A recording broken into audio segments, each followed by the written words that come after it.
Welcome to another edition of This Week here on The Slant. Big show. Among items we have, box office actuals, is The Flash a flop and why? Firme Haina battle, ScarJo versus Margo. Then the whole debacle, the whole craziness with the TV show PRIMOS.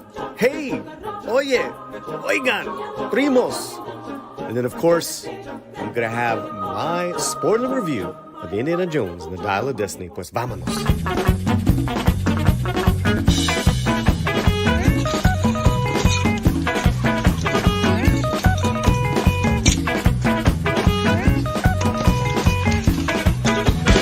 Hey baby, ¿qué pasó? Thought I was your only vato. Hey baby, ¿qué pasó? Won't you give me un beso? Paulie here on the Latino Slant. It's Monday. That means it's this week. What's going on? Special time. I appreciate you guys. Usually we are 12:30 p.m. Pacific. It is a little after 2 today. Father's Day really pushed everything back, and in a good way. It's all good. It's just that I could not get on to this show live until this time. And we have one man to blame, and that's my father. There he is, Papa Slant. This was us yesterday. We had a fantastic time. I got to cook, grill, and hang out with my father. It was such a small affair. At one point, it was just me and him for hours, talking, hanging, and just doing a lot of dad jokes. So that's my dad, Papa Slant, and me yesterday. Happy Father's Day one last time to all the men out there who support your families, who make this world go round and round, who also too, there's a lot of those men out there that also do both roles, that are single parent men, single parent fathers, and take on all the duties raising their families. It's just that no one ever talks about them, and yet they exist. So I want to give much love, much respect, much admiration, and hombreísimo, if that's a word. And we're going to talk about Spanglish in a minute. To all our fathers, happy Father's Day, Feliz Dia de los Padres. And yeah, man, I wanted to do that. Thank you for all the early comers that are coming in. I shared some photos also yesterday on our community tab. We're very interactive with our members, with the members of the Slant, and our subscribers. So listen, this is the thing. Subscribe, because we will always have something fun and exciting for you. I have 3 gifts that I have to mail out to people that won. We got this Flash poster. We have some Star Wars stuff.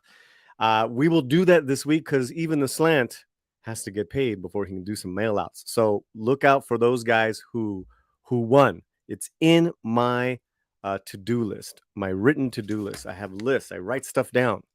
So we want to we've put in the banner on our channel. We put it. We're starting now to really push the fact that a majority of people that watch our videos aren't subscribed, and so we need to push you guys to subscribe.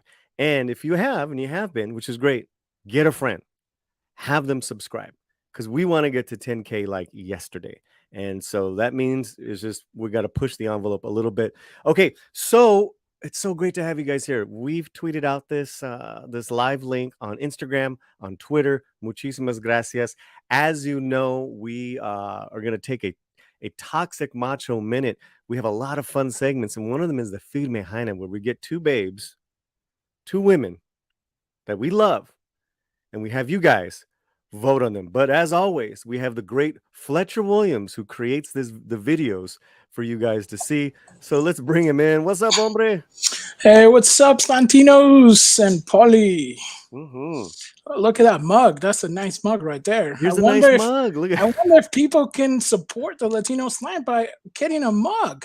Where do you get such great things? like right there in the box and all that good stuff. It's too easy to get. It's too easy. Too Man, easy. that's a gorgeous mug. Thank you, my man. How have you been?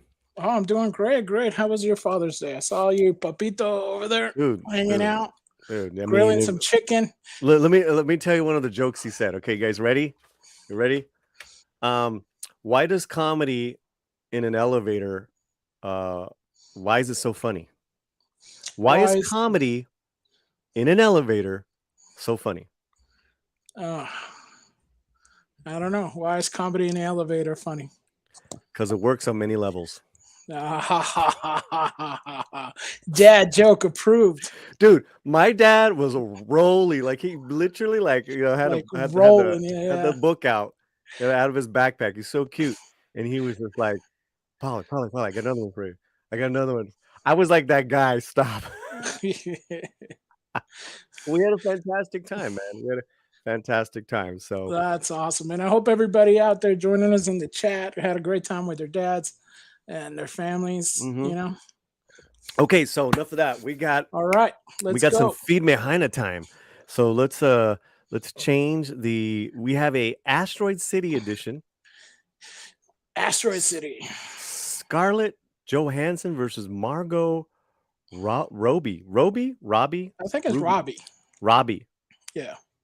It's Australian, so it doesn't really matter. It's not really English, right? I don't know, man. I mean, I don't know. That's funny. How did I save this as? Let me see. You know, you think I'd get this down? Okay, let me see. Eventually, it's a video file. That way you can control the volume as well. Okay, it's the desktop. Okay, it's not there. Downloads. I think we got it. All right. Let me see. Is this it? I better not be. Yeah, this is it. Okay, here we go. Awesome. All right, y'all ready? Where do you get this music at? Where do you pick this music at? It's just random royalty-free music. Okay, we should say that these two actresses are in the new Wes Anderson film, Asteroid City. I haven't seen it yet. Looks kind of cool. Yeah, it's very Wes Anderson. If it's on the level of one to Wes Anderson, it's very Wes Anderson. Yeah, I mean, who doesn't love these? Right, I didn't even know they were both in it. I was like, "Who's in it?" And it's like, "What?" Right, here we go. You're already batting 1,000, my friend, with these. Nice. Oh, born November 22nd. Yeah. 1984, 38. Yeah, I thought she was older, I guess, but I guess not. I mean, she still looks incredible. She's a New Yorker. New Yorker. Nice.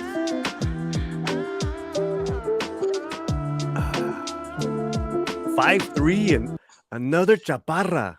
No, they're all chaparras. This is the one thing that's been constant with the Firme Haina is they're all short. You know, you have this idea that they're like statuesque, but they're all like, you know, right. It's that camera, man. Like, yeah, it's that camera. I mean, look, pinche Tom Cruise is a midget. His little fat phone shoot. No manches. Now you're like, Tom Cruise is so tall. Buenas tatas, cabrón. All right. Oh yeah, Black Widow. I have to tell you, and I'm gonna pause it here. Nice pause. I have to tell you, man. You know, my favorite ScarJo performance was Lost in Translation with Bill Murray. Oh yeah, a lot of people, you know, saw her in that, and I think that's Coppola's daughter, isn't it, that directed it? Yeah, Sofia Coppola. Yeah, but it was just at a time. It captured the zeitgeist, like that time, like it was like a couple of years after the turn of the century. It was, just kind of like it was funny, it was strange, it was sad, and obviously it was a very special, special story. Oh yeah. Hey, you just doubled up on the photo there. All right. Did I? Yeah, it's all right. Margot Robbie Robbie from Australia, mate. Australia. Okay, born July 2nd, 1990, Yeah. 32. Yeah. Dalby, Australia. Right. They're similar in age. Yeah. All right, let's go on. Okay, I gotta tell, and good one on the wet shirt there. I have to tell you, she's an incredible actor. I actually think she's a better actor than ScarJo. I know we're not doing like who's the best actor. Right. No, yeah, that could be like actually a thing. But yeah, no, Mm-hmm, I think I agree with you on that one mm-hmm. because it seems like ScarJo seems to play a type. She's Yeah, kind of like, the I don't know, what do you call it? Like Samuel L. Jackson of Babes. She yeah. plays like the Well, one type of character she that's like has. sensual. So yeah. She has the last 10 years, and we're talking about ScarJo. The last 10 years just played this one type of action type. Yeah. Whereas earlier, like the 10 years before, she was doing some really kind of like artsy movies. Yeah. But I think Scarlett Jo's probably like, I think she's done with action movies. So she's, now gonna hit, some more, acting intensive work. Well, Um, I didn't she like. I mean, I think she always does kind of like an in between because even though in between like the action flicks, she always does she kind of like. does a little bit. Because remember, she after in Mhm. between Avengers and all that stuff, she did Chef, and then she did some weird indie movie or something like that. She did like Ghost in the Yeah, Shell. but even that was action. All right, let's go on. Yeah, that's true. Oh yeah. I did anyone see Birds of Prey? No one saw Birds of Prey. No If one you saw saw Birds it, of Prey. you I didn't and see like it. five other, you didn't see it, so No, I didn't nobody see it. saw it. I I didn't don't see even it. believe the people who reviewed it saw it. Um, listen, she was in Suicide Squad though, right? Yeah, She she was in both Suicide Squads. she's fantastic. She was in both Suicide She's Squad. fantastic. Yeah, She had such a great time with that role. it was, and I was surprised because I thought that they should have picked somebody a little bit more, filled out. But Well, here she's having a great time in this role, the role of the bikini. Boom. Holler. 5'6". and she's Okay. taller. Yeah. Oh my. Oh my. Fletcher, Yeah, job, I'm not sir. sure if this one's a little edited, but well, as long as there's no nudies. no, Okay. no, All right. you I'm can't. good with that. And then like no, Yeah, like, yeah, no, no no manches. Don't yeah, can't find that on my phone. nothing too fail. I mean, this is damn, she looks fantastic.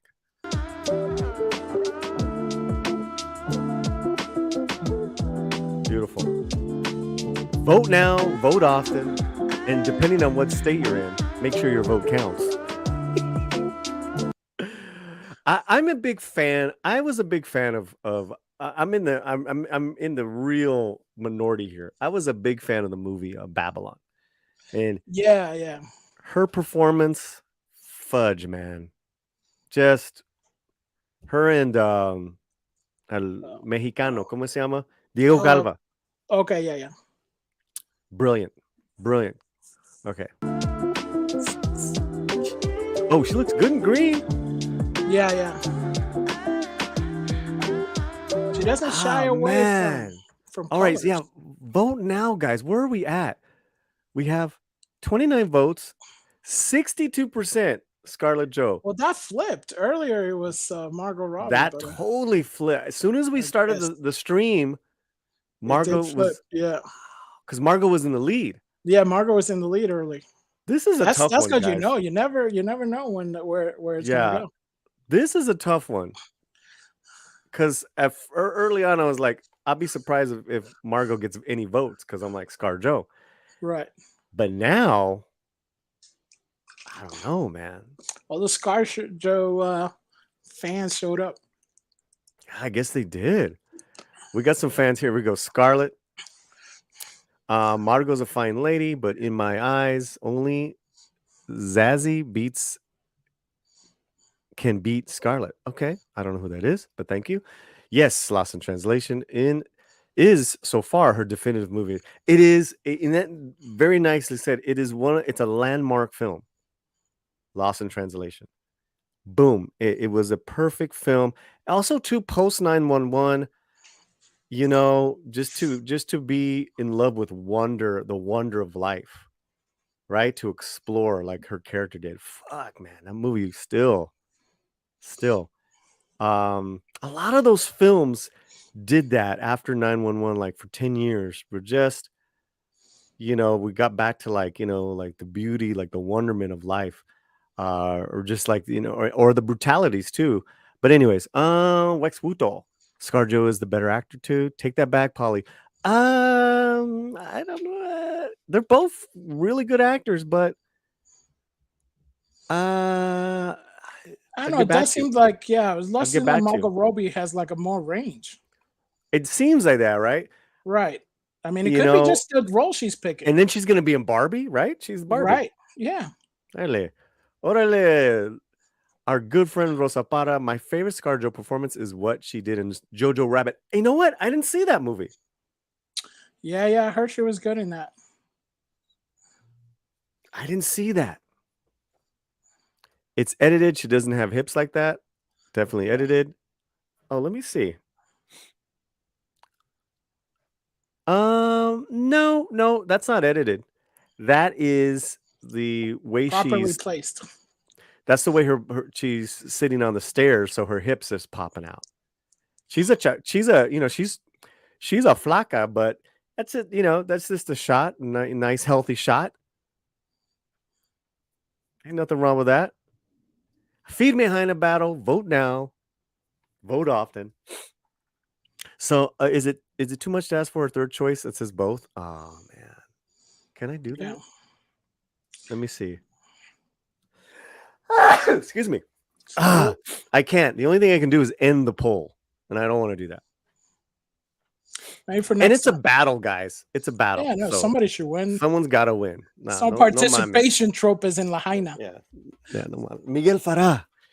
I ain't voting unless there's both. Come on, man. Come on. What are you doing to me here? ScarJo is my girl. My hall pass girl. A great fake ginger. Love me some Black Widow. Ooh. It's an emotional choice. ScarJo is a much better actress. Here's the thing. Right? She was who was Tanya? Tanya. That was Margot Robbie. Okay. And then she was in Babylon. Those two performances, Scarlett Johansson couldn't do those roles. Scarlett is a very grounded, good actor. I think Margot can do characters better, more like different types of characters. I think she's, like you said, she's got more range. Well, all right. This is an official protest. I demand It's a option official C, protest.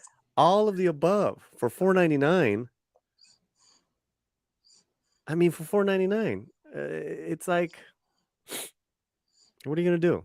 Do we cancel this? All right, guys, right now, do you want me to cancel this and redo it? Just say yes or no. Yes or no, real quick in the chat. While you're doing that, let's play this one for Mexican Iron Man. Thank you for the $4.99. This is for you, baby.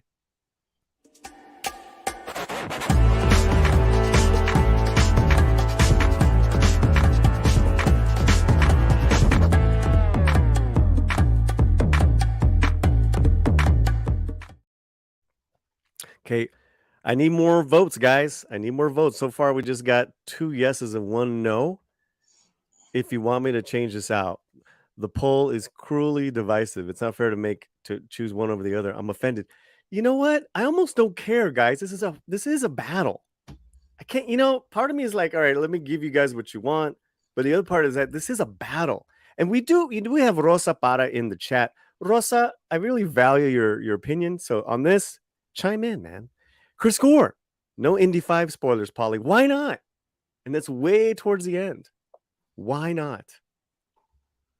You've been spoiling this mofo from critical drinking to pinche Tom and Midnight's Edge. So, like, I need to do my thing.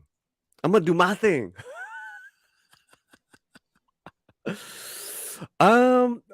We got more no's than yeses. 2 women enter, 1 woman leaves. Yeah. I don't know, Vato. I think we're gonna just let her roll. I'm gonna let her roll, guys. So just vote right now. Oh, here we go. Paulie, have you seen Marriage Story? ScarJo superb in that film. In my eyes, they're both equally talented as actresses, and that is really the correct answer. You're right. I haven't seen Marriage Story, so that's already 2 acting films of ScarJo that I've missed. All right, fair enough.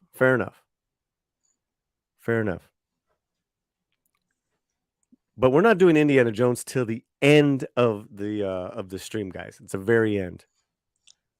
Yeah. Okay. And Chris says he kids. So yeah. All right, guys. Well, there you have it. We are now moving on. We're actually going to go on. Fletcher, we'll see you in a little while, my friend. All right. Orale, brother. So this week. My name is Paulie. This is the Latino Slant, and thank you guys for being here. 38 of you wonderful people. Whether you're in the chat, chiming in or not, do me a favor. Smash the like. Smash that like. It helps this live stream out. We only do one now once a week. We got to make these really action-packed, entertaining for you guys. So there you have it. Okay, so we're going to move on to the box office because that's what we do on Mondays. But this was pretty rough, guys. Pretty rough on a couple of films, and I want to go over this, guys. I want to go over this because I know that you guys have maybe listened into other bigger channels, which is fine. But this is where you need to end up here with us, because every week we track and we talk about the most, which is now becoming the most important movie-going group, is the U.S. Latino moviegoers. They make or break films now. So, is The Flash a flop? Is the Flash movie a flop? Well, if we're going off these numbers, it doesn't look good, and it's leaning more towards that. So let's just read the numbers, right? For what it is. Total gross, 3-day average, 3-day weekend, 55 million. Okay? That's a lot of money. However, there's 2 things going on here. It's in over 4,200 theaters, and it cost a lot of money to make. Coming in number 2, Elemental, 29 million. That's not good. Now, 2 things with this movie. I think Gore saw it. I think it was decent from what he's saying. And then a friend of mine is actually one of the voices. I didn't know she was one of the main voices until she posted the other day. So I want to root for my friend, but I know this did not do well. Again, over 4,000 theaters. Number 3, Spider-Man, Across the Spider-Verse. Theaters went down to 38. They lost a lot of their IMAXs. However, only a 49% drop. $280 million gross. That's incredible. That's just domestic. Globally, they're almost at 500 million. Now, what did not do well, second weekend out, Transformers Rise of the Beast, 67% drop. It's now crossed 100 million here. That movie is fading very fast. That movie is like Fast X, fast flop. Little Mermaid still making a couple bucks, but clearly a global of 466 million. It needs to make 800 million just to break even. It's not going to do that. That's a huge loss. Now, I will say The Blackening, which from what I hear from a couple people, that was pretty funny. 6 million, and in only 1,700 theaters. Remember this. Remember what I told you about the Latino audience and how you have to court them if you really want longevity. All these films, the top films here, Spider-Man, Transformers, really did a great job of getting the Latino moviegoer. The Blackening, not so much, and I'm going to get to that in a minute. Guardians of the Galaxy still making money. Now it's making money.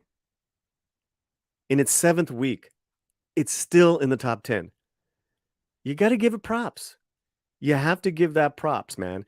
And I did not think it would make this mark, but now it's making money. I mean, you can't hate on that. Did you guys see any of these films? The Flash, Blackening, Elemental. Because now I want to go to The Blackening. I want to go to another article from Deadline.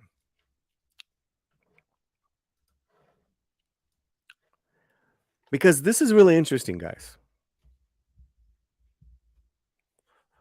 It talks about why the Flash flopped. Now we're going to get to that, but I want to speed up towards the end of this article for you guys.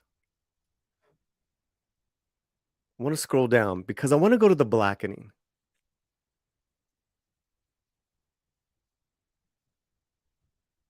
Which I think is important to note. Here we go. You guys with me? I hope so. The Blackening did 2.5 million on Friday, what will be a $6 million 3-day weekend, 6th place, 1775 theaters. It's a horror comedy. It got a B+ cinema score. 81% it tracked positive on post track. I love post track. Here we go. Here's their diversity demographic, which is very important. The audience was mixed, 27% white, 14% Latino, 53% Black. Now, that is not good for this film's longevity because the biggest moviegoer barely was not interested in going. 14% from the Latino audience. We often double or triple our actual population in movies that we like. Case in point, Sisu, Creed 3, Scream 6, Mario Super Brothers. Immensely huge successes because of the Latino market went double, twice than their 19% population. Okay, stay with me, guys. Stay with me. So if you got a mixed audience where it's 27% white, 53% Black, that is not good because the population is lopsided. You know what I'm saying? You need these culture specific, especially with the title, I don't know what.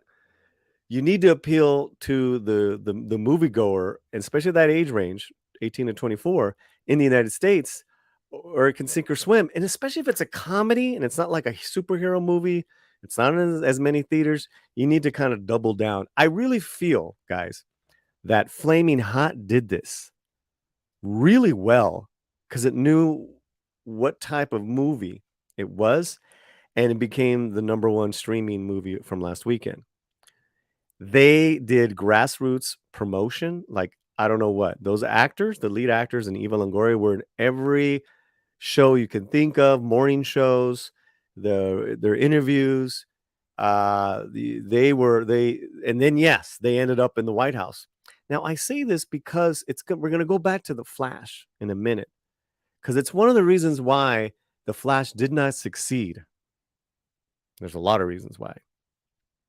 But one of the but reasons why films succeed is their connections, the marketing promotional connections with their stars, and whether they're new and up and coming stars, like the two leads of the Flaming Hot, with the aid of Eva Longoria, to the branding of Flaming Hot Cheetos. That was they went all in. Disney got that right. And they pushed, they also took into account the three-dimensional characters that these stereotypes were, because Flaming Hot was a stereotype. He was a cholo gang member who who's a janitor for Frito-Lay and rose up. They played into those types really well. So let's now go back to these numbers here, right? And thank you guys for being here. Over 45 of you guys. That's awesome. Welcome anyone who just got here. Smash a like, vote, and our Firme Haina. Firme Haina.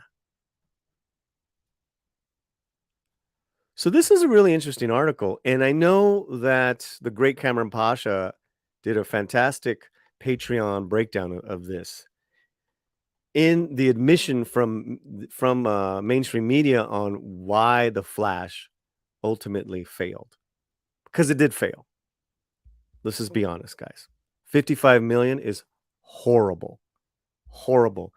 For it to succeed, to have a shot, it would have need to have netted like 100, 120 at the very least.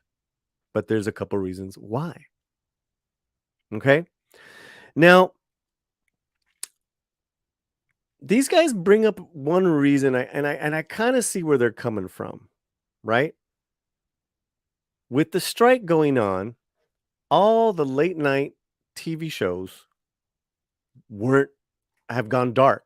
So that is a huge promotion on the kind of like, the tour, the press junkets that these actors do. And in this case, the actors that were available, Michael Keaton, Sasha Calle. Okay? And here we go. Right here, guys. Let me see. Make sure you guys can see it. Yeah. While Keaton showed up at the screenings for Q&A in London and Paris and thumped the movie on social, he was busy shooting Beetlejuice 2 for Warner Brothers. That's not good. So he wasn't there, like the biggest piece wasn't there. Sasha Calle, who plays Supergirl, did do press in Miami and Texas. I did see her interviews. She was great, but no one knows who she is. She's not the lead. She's not a name. She's really cute and very adorable, like, really great interviews in English and in Spanish. That might get some people in. But because it's not a big name yet, and then where was Ben Affleck? Late night TV provides fun, not to mention a controlled environment where talent can sidestep any sticky conversations. Now, here we go. The reason why many didn't sit down with the bulk of press is so that they didn't have to be on the hook for fielding uncomfortable questions about the leading star of the film, Ezra Miller. Can you imagine? Can you imagine, guys, right? Sasha Calle, Michael Keaton together in front of a press junket, in front of and they're taking questions, and then someone spitballs, "Hey, how did you feel? How do you feel about working with Ezra Miller?" And he choked out a pregnant woman. How's that feel? That would have been a PR nightmare. Let me tell you, this movie was screwed to begin with in far as marketing promotion once all that happened. Because Ezra Miller is 95% of this movie. In fact, he double times. He plays two roles together, opposite each other. So then you have the strike. You didn't have no late night TV shows. I totally agree with this. And the fact that this mainstream media outlet is recognizing this, that's a big deal. That is saying a lot. The Flash also didn't have an $80 to $100 million promotional partner campaign like most of these tentpoles do. That's interesting. Didn't have that. Who's going to be really affiliated with that? Right? What company is going to really affiliate at this point? And obviously, no one did, guys, because of the Ezra Miller controversy. And I told you guys in my review, I liked him in this movie. I don't want to admit it,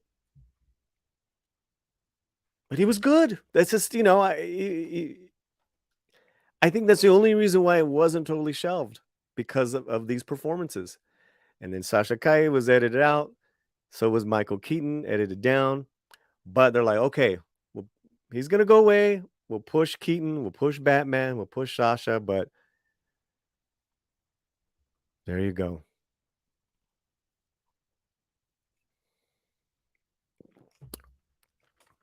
You guys are great in the chat.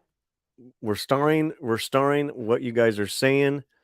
Please share, please like, please let people know that we are here. We have a lot to go over. We're going over these things with the Flash and why it failed. And this is fantastic. But there's something else going on here with the Flash. Build by co-DC boss James Gunn back in January is probably one of the greatest superhero movies ever made. And that's where the moviegoers disagreed. He gave it a B cinema score and 77% on cinema ComScore. Post-track exits, which I love. The 59% recommended. That is not good, guys. Plus, with the buzz, coupled with the fact that the Flash is a very male-heavy, not pulling in as many women as Aquaman and Wonder Woman, is slowing it down. All of that, so much against it.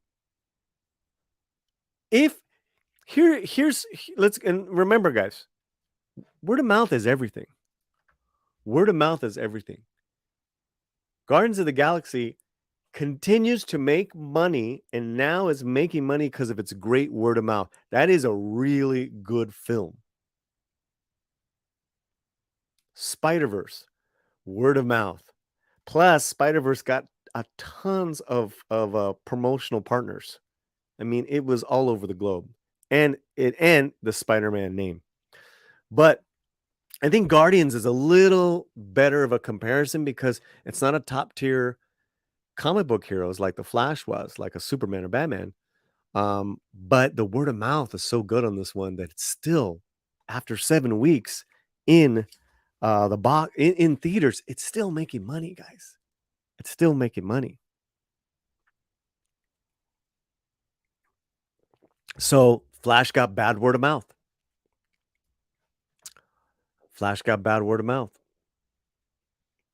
What about the whole multiverse universe stuff and bringing Keaton back, Batman's back? To the average Joe moviegoer, what the Flash is at the end of the day is a movie about a deeper universe, DC character. And that's the Flash. Going deep universe on a superhero movie comes with the risk of posting less than 100 million plus opening. And yes, franchises have to start somewhere. Thor and Captain America, Aquaman. But those launched over Christmas. Those had great word of mouth. And then it says, look, no studio is envying the position that Warner's has been in with the Flash, and rivals and marketing peers praise the Burbank, California lot for running the best campaign possible with fun trailers that sold the movie chiefly on superhero The Flash, plus the return of Michael Keaton's Batman. No one is blaming Warner's for tying their shoes together and falling down here. I agree. I agree. They did the best they can, but to get the word out, Warner spent big on trailers, iSpot, which monitors what studios shell out. TV spots. Again, this is just one of the facets. Flash's overall marketing campaign expense shows Warner shelling out 31 million spots. $31 million on spots for their Miller movie. which pulled over 100 billion impressions. Man, they didn't get their money back on that. They did not get their money back on that. Man.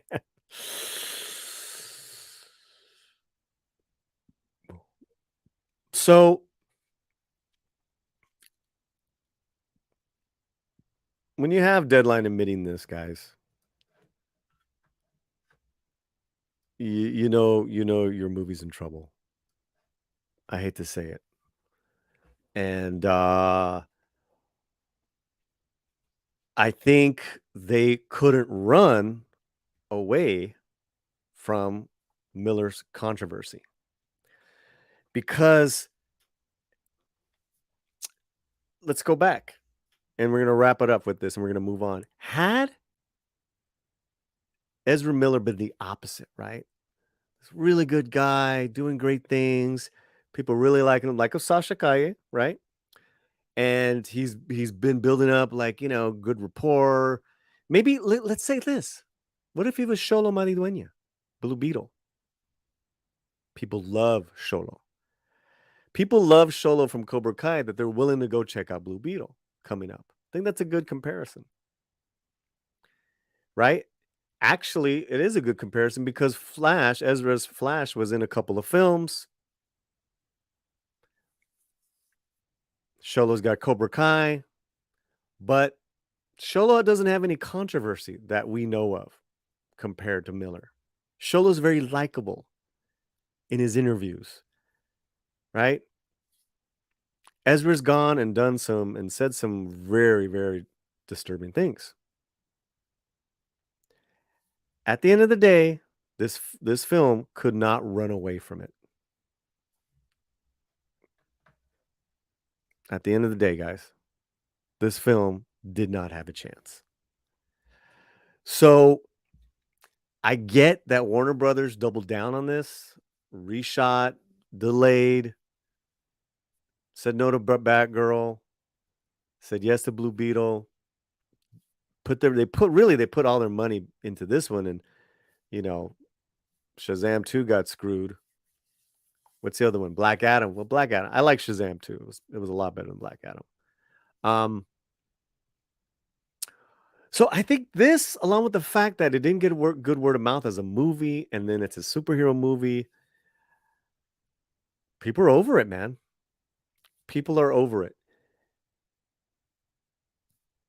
So that's ultimately why this film is going to fail. Now, about 2 years ago, when I was really, or maybe even a year ago, I was really hitting I was regular on Midnight's Edge a lot, and these would come up, all the Ezra Miller shenanigans. And people were like, why haven't they fired him? Why haven't they done this? I said, listen, guys, you guys don't understand how this city works. He's for now a protected class. If he goes away and if he behaves between now and opening night, Ezra Miller is not going anywhere. They're not going to recast. They're not going to reshoot. And that's exactly what happened. People didn't believe me. Not that I really care. It's just my opinion. Because, he went away, and from what he is saying, he went to go work on his mental health, whether it was in recovery or whatever it was. For me personally, because I'm 8 years into my recovery, I got to give any person who says that they're in recovery the benefit of the doubt.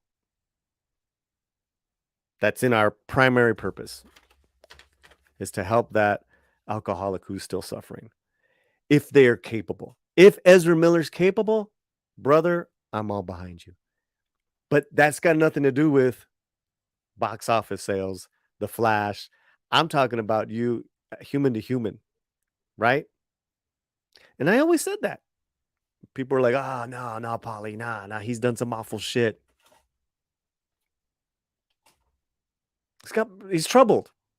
That's why we continue to talk about Ezra Miller. He was, and maybe he still is, a troubled soul. But I'd be a hypocrite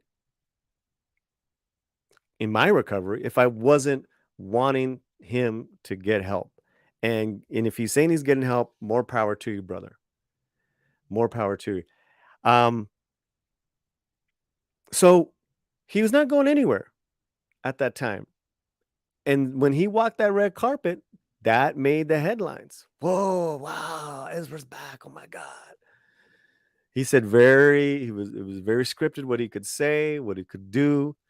And Muschetti, man, they hugged. I think they even kind of saluted, gave a little kiss to each other. Because if anyone has been put through hell is Andy Muschietti.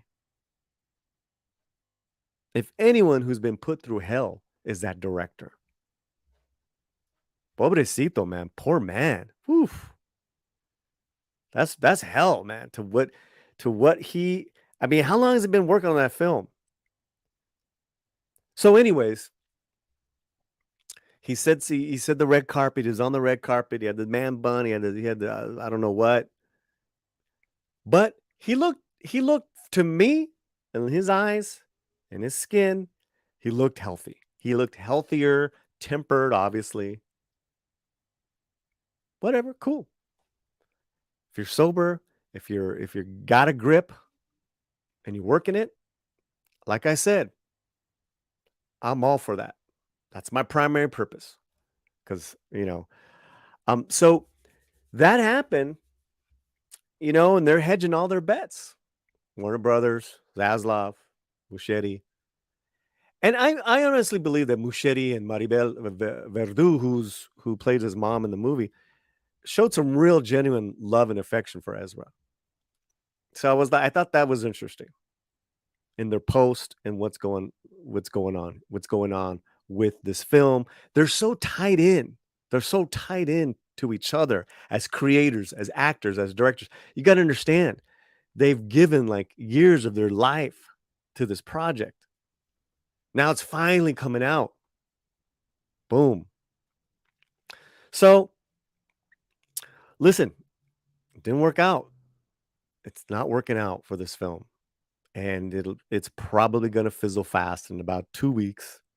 It'll probably be just really, maybe even out of the top 5. Kind of how Fast X and Transformers. I don't want to speculate anymore as to will Ezra ever work again, because what Hollywood proves time and time again is that everyone loves a comeback. All right. Wow. What a great show we're having. Almost 50 of you hanging and staying with me. I love and appreciate. Oh, wait a minute. I hit the wrong thing. We got a poll going on. Where are we with the poll? With the Firme Haina poll. If you guys voted, let me check the YouTube. This is incredible. 61 votes. Ooh, it's starting to close up a little bit. 54% for ScarJo, 46% on Margo, Roby, Margo, ScarJo, Margo.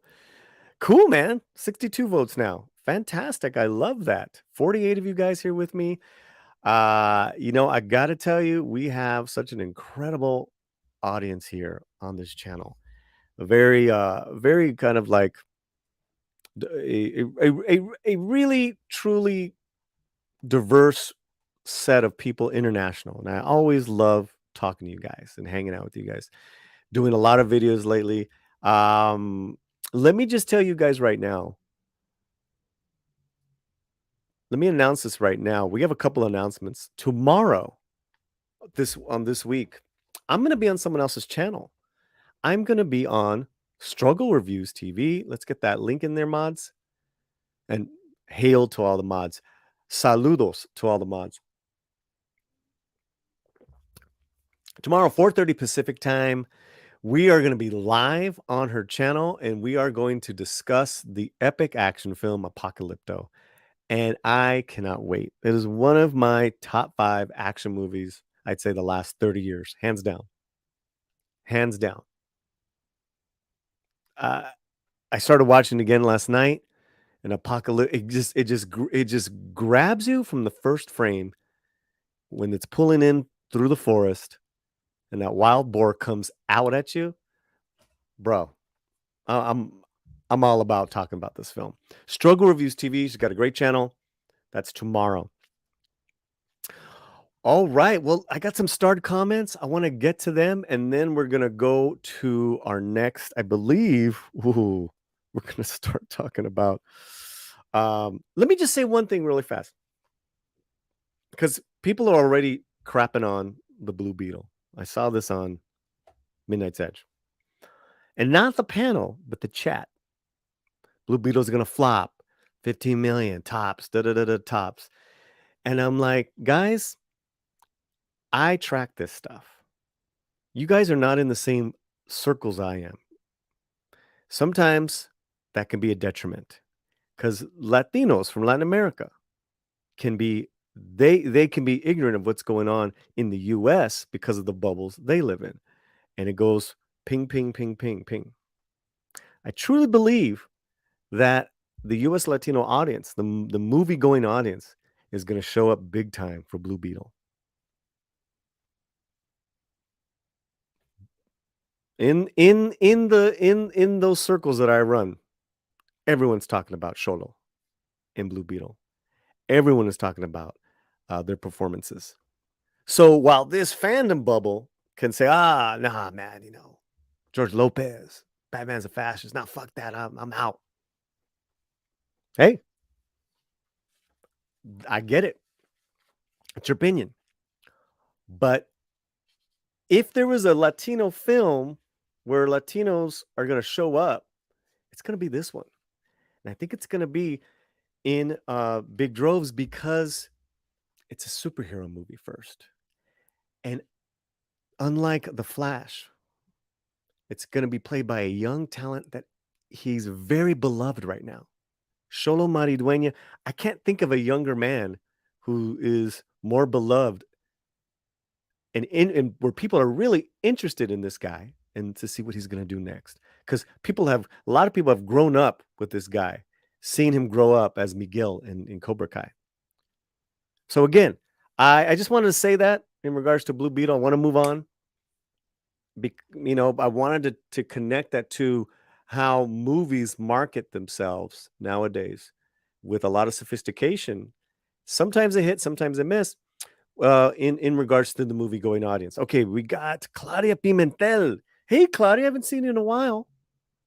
Both good and beautiful actresses, but ScarJo is sexier, in my opinion. Oh, man. You make me bring this back up?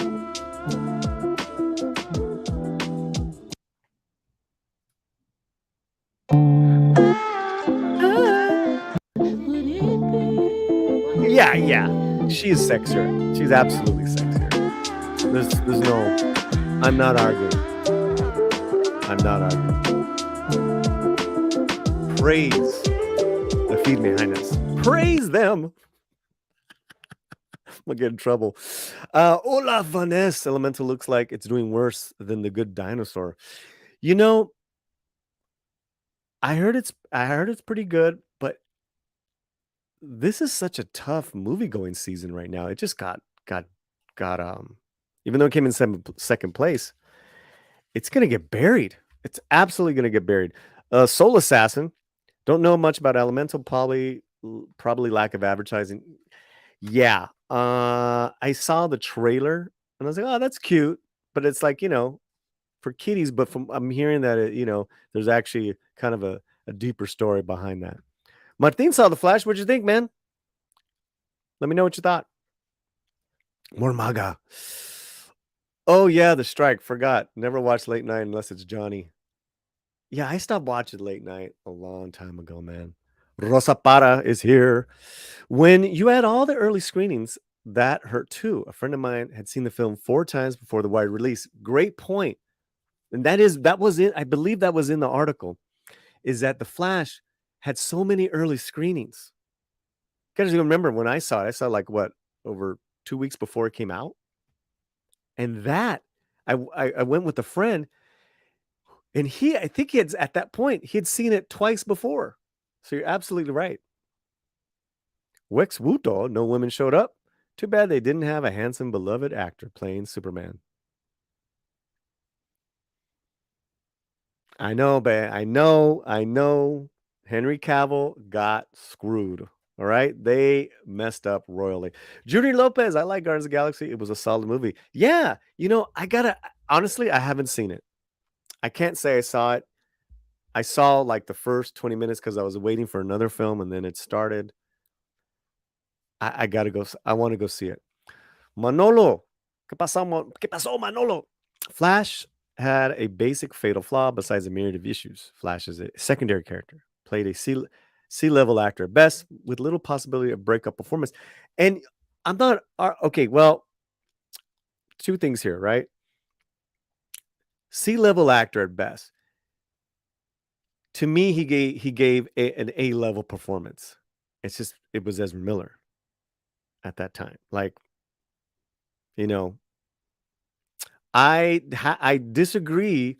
I don't know if you're talking about Ezra Miller breakout performance, but I truly believe that the only positive thing that's going to come out of this for anyone is going to be Sasha Calle. She they edited the shit out of her performance, right? So she's barely in it, but her presence, her likability, and then when you've seen her on it was great in the film. I wanted more of her. Okay, but now you're seeing her do the press junket circuit. Everyone loves her. Everyone loves her. So I think she's going to be the breakout there. The Flash could not outrun Ezra. Yes, all the puns are happening. The pun could not outrun the Flash and Ezra Miller. It wasn't Ezra. Nobody cares about the Flash. It kind of gets it gets comic fans excited, but regular people are not going to pay to see something that they can't see on TV for free. It's the Flash. You're absolutely right. The Flash TV show, and it's not Batman. It's not Superman. It's not Wonder Woman. I'm kind of bummed that Wonder Woman's not. She got shafted at that Wonder Woman 84. I wanted her one more time in a really good Wonder Woman film. Love Gal. Hi and bye, y'all. I have a commitment. Wish I could stay because I have 6 years without alcohol. I can relate to what Paulie's saying. Yeah. Love you, lady. 6 years sober right there. Paulie, I've been a member for 2 years. Wow. Well, we got to play you a video then. Let's everyone's favorite Theo.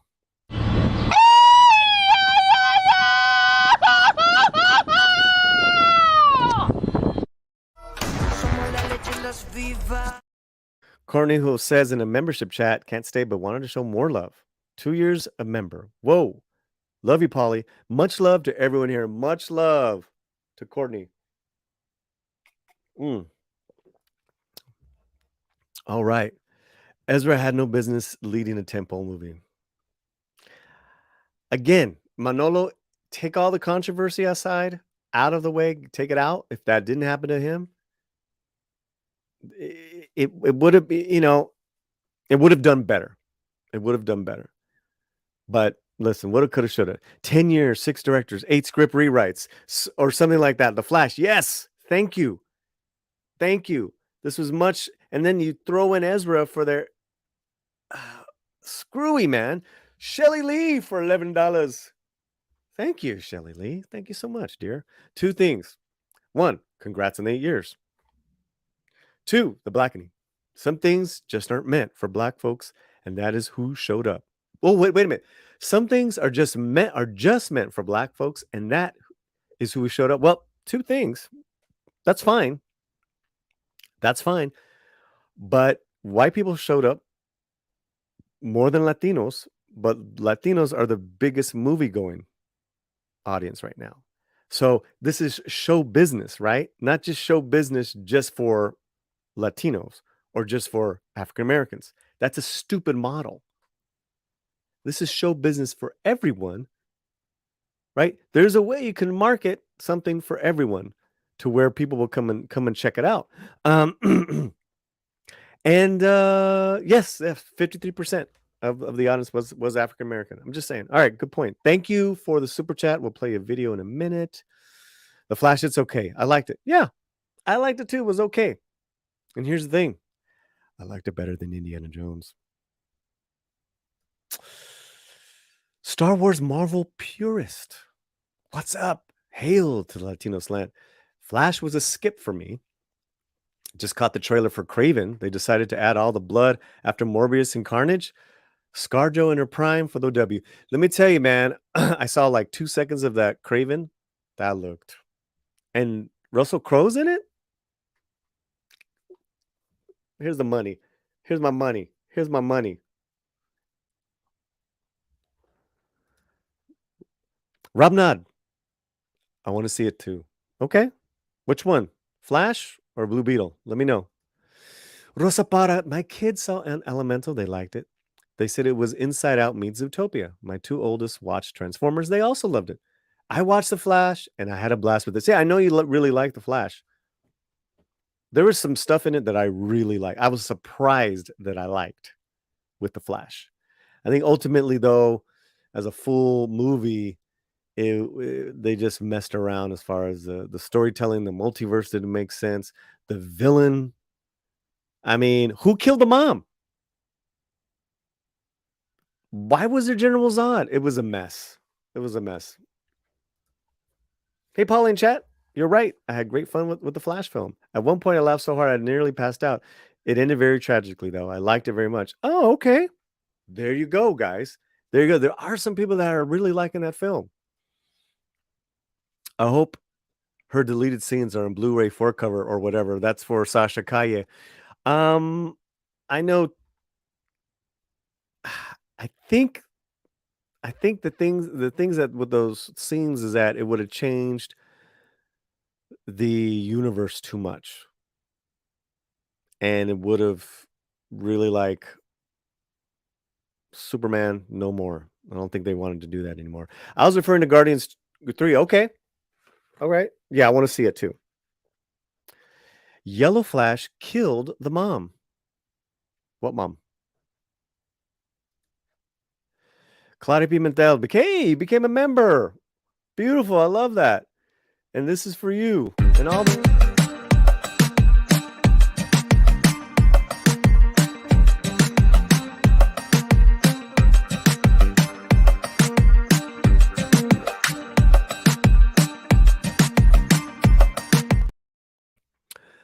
Thank you so much, Claudia Pimentel. One of the membership events that we're doing is a special stream with the filmmakers of a movie coming out. That's out, actually.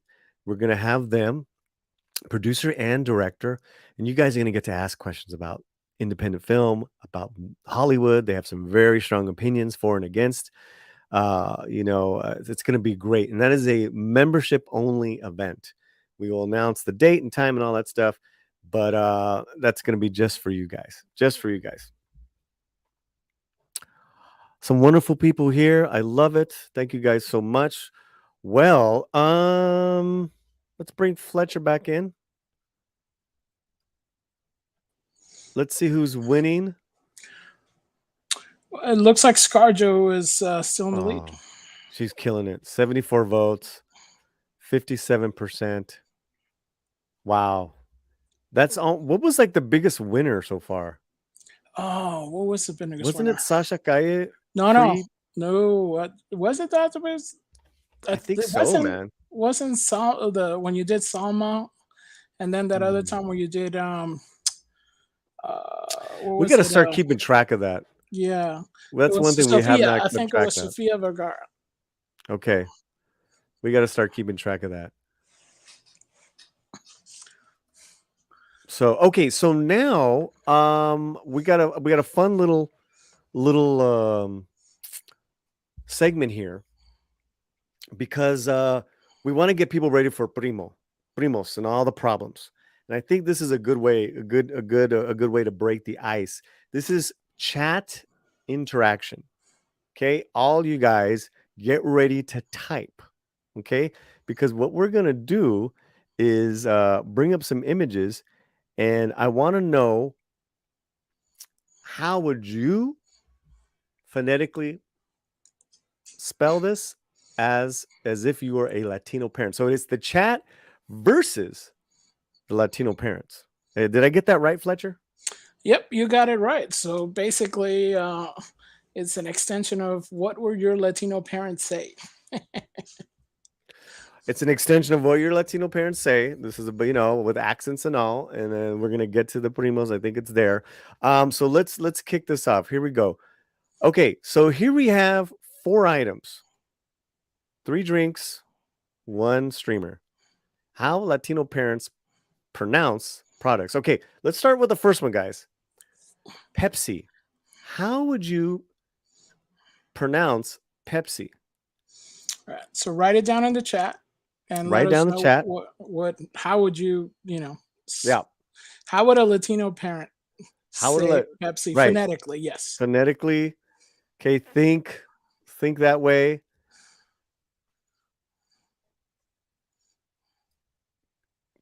Pepsi, a squirt, a Sprite, Netflix, Pepsi, Pepsi, Pepsi, Popsy, Popsy, Pepsi. Oh, Carvel Gaming. Look at everyone who's been like silent during the stream is now saying stuff. I love it. I love it. Okay, you guys ready? Okay, you mean English phonetically? No, we mean phonetically how a Latino would say this English word. Phonetically. Okay, you guys ready? Okay, here we go. Here's how the Latino parent would do it. Pepsi. I want a Pepsi. Dame un Pepsi. Pepsi. Dame un Pepsi. Agárrame una Pepsi de refri. Okay. I think Carvel got the win on this one. Yeah, I think so too. That was pretty good.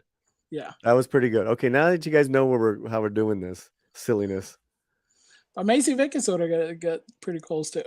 Pepsi. Oh, let me see. Yeah. Some Pepsi. Oh, there you go. Yeah. Very cool. Okay, what's the next one? The next one is squirt. Squirt. How would you do squirt? How would you do squirt? That doesn't sound right. Yeah.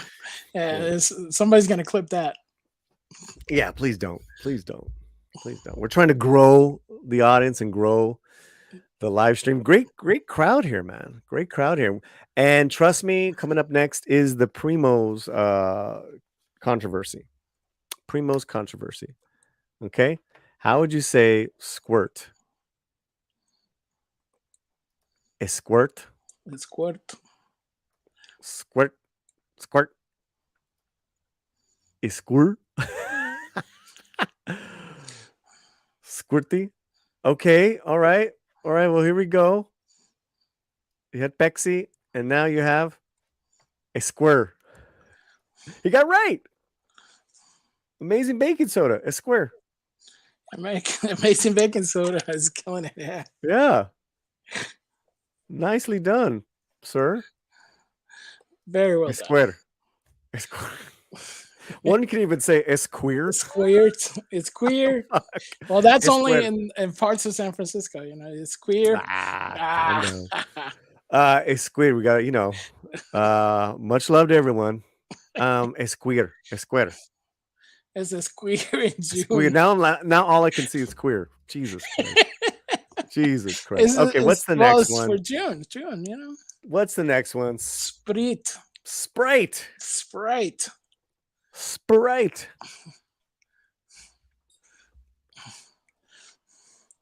So let us know in the chat, how would you say it? And how would your Latino parents say it? Here, you know what? Actually, you do that. I'm gonna refill some of my drink. All right, and highlight some of these guys. Okay, so let us know. How would you do? Sprite. Oh, that's nice. Sprite. All right. Okay. We got Sprite. Whoa, there you go. Thank you, Rob. That's Sprite is. I think that's that. I don't know. Spray. That might be a little too. That's Sprite. That could be it. So yes, Sprite. I'm thinking they'll go more that way. Sprit.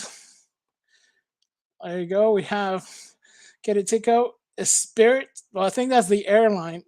I think that's how they would say the airline.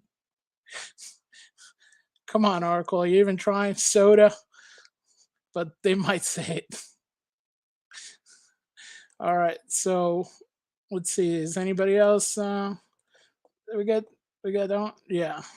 It's Sprite. Yeah, it might be that one. It just feels like that's kind of like what it's gearing towards. Let's see. Spritzi. I think that's if our Latino parents are in Germany, you know. Let's see. All right, rooftop community spree. Spray. Yeah, spray. Yeah, that kind of sounds like it's going for it. So let's see. I'll go say, aye, get me a sola. All right, Yeah. I'm back. Yeah, give me What a do we soda. got? We got some fun stuff. Yeah, no, it's just been popping up everybody's thing. With cookies. Spritz and cookies. With cookies. Okay, we ready? Yeah. Let's see. Let's go. All right. So we had Pexi. Yeah, we have Exy. Pexi. Esquire. Spray. Spray. Dude, making basic soda. Got it. Like Sprite. Making baking soda. You know, amazing focus. Dust wow. ball to you, my I brother. think he saw this meme, dude. Hmm? I think he saw this meme. Oh, that's messed up. He's saying he's cheating already. I think he saw the meme, vato. Spray. Sprite. Sprite, yes. Yes. You hear that. A Latino parent would say yes. Very Sprite. good. Okay, we got one more. One more. Let's go. One more. Netflix. Netflix. Netflix. How would a Latino parent pronounce this chat? The chat versus Latino parents. Highly interactive, guys. And I'm checking in with the votes. 79 votes for the Firme Haina battle. We're getting closer. 56%. Only 56% lead for ScarJo. Margo is coming up. 44%. Wow. Good to see everyone in the chat. Thank you for being here. Tell a friend if you're watching this on the replay. Tell friends about the Latino Slant and get them to subscribe. It's very easy. Just hit the subscribe button. You're going to help us out. Okay, so what do we got? We got some starred stuff. Yeah. Let me see. Ooh, people are... Okay. Netflix would be a challenge. Well, yeah. Netflix. Netflix.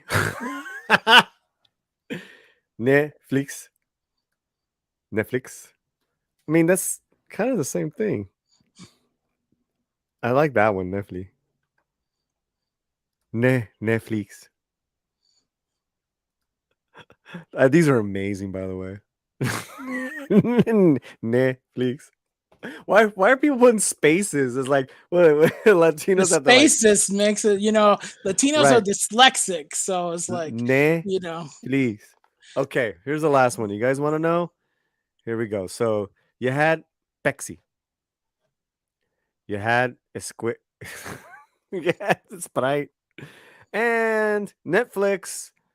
Here, let me take the banner off. Netflix.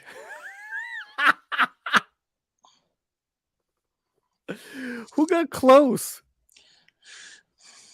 No one got the S. Yeah, it's maybe the S is silent, Oracle. Is Oracle that what it is? Kinda got it. Yeah. I think Oracle is like the closest. That's for Netflix. Well, there you have it, guys. There you have it. Thank you for playing. Come back again. Get in a spray. Una spritz. Esquire. Esquire. I know. I can't even look at that. Pexi. I have some. Did they sell that at the Dodger Stadium? The thing with Coca-Cola is that it's Spanish. It's like Coca. Dame una Yeah. Coca. Dame un Coke. Well, yeah, like some places, like soda, una soda.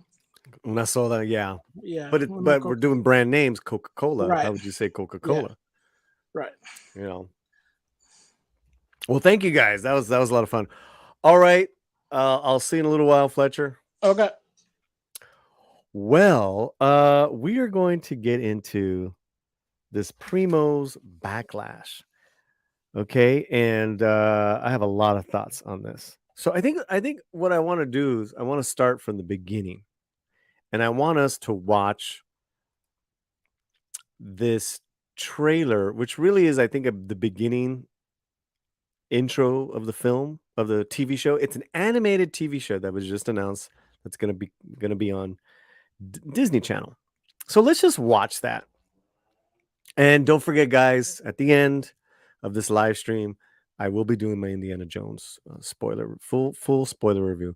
But right now, I want to bring up Primo's theme song, new series on Disney Channel. Fletcher, can you get me info on the Disney Channel, its outreach, and its Latin American outreach? Very curious. Okay. So here we go. Just want to watch this. No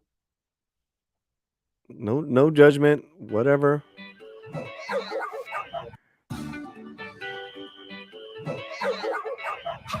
another day in my old hood. Summer started and it's gonna be so good. Oh hey, I was gonna be so cool. Then you all moved in and got me looking like a fool again. Oye, PRIMOS. Why you all up in my face? Oye, PRIMOS. Get about my space. Oye, PRIMOS. You're wearing out my brain. You're driving me insane. Not the roll call again. Cousin Bud, Nacho, Anita, Ted and Tabby, Antonita, Scooter, Mama, and Gordita, Nachita, Chacha, and Coquita. No! Come on. Okay, that's it, right? That is the trailer for Primos. The song goes Oye Primos. To me, just as far as look, obviously it's geared towards towards kids, very young age. Looks positive as far as good times with all my family members. The animation for me looks very Rugrats, and I don't know animation, guys. I mean, I'm just so apparently when this went up, and as you can see right now here, I'm going to show you guys because I got the thing here where it shows the ratio, and they've turned off the comments. 5,200 people. Let's make me small. Oh, have loved it. Thumbs up. 103,000 people or 1,000 downvotes. 103,000. And this is a channel, Disney Channel, that has 7.19 million subscribers. Wow. A lot, guys. That is the definition of being ratioed, unfortunately. Now, why? Why is this a big deal, Paulie? Why is this a big deal? And I know a lot of you this past week, because the controversy came up last week. Everyone's been DMing me, bugging me. What are your thoughts on it? Well, I'll give you my thoughts, but let's create the world here for you guys. So that's okay. So from that, there was controversy, and people want to know why. Let's bring this article up. Okay, because we want to get as much information to you guys as possible, and then we're gonna kind of dig in a little bit more. Where's my Primos story? I got so many things opened up. Is it Give me a second, guys. Let me cancel. I gotta look. Where did I move this to? Because I had the store. I have an article. I put an article up. Okay, I think okay. It looks like when I was moving articles, I lost it. That's okay. We'll get it back. We'll get it back. And give me a second, guys.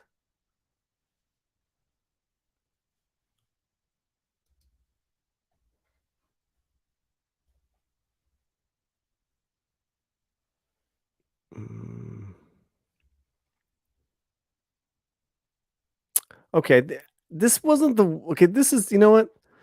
We'll use this one. There was a different one that was from Latin America, but I think this one covers the same ground. Okay, so we're gonna go with this one, guys. It's piratesandprincesses.com.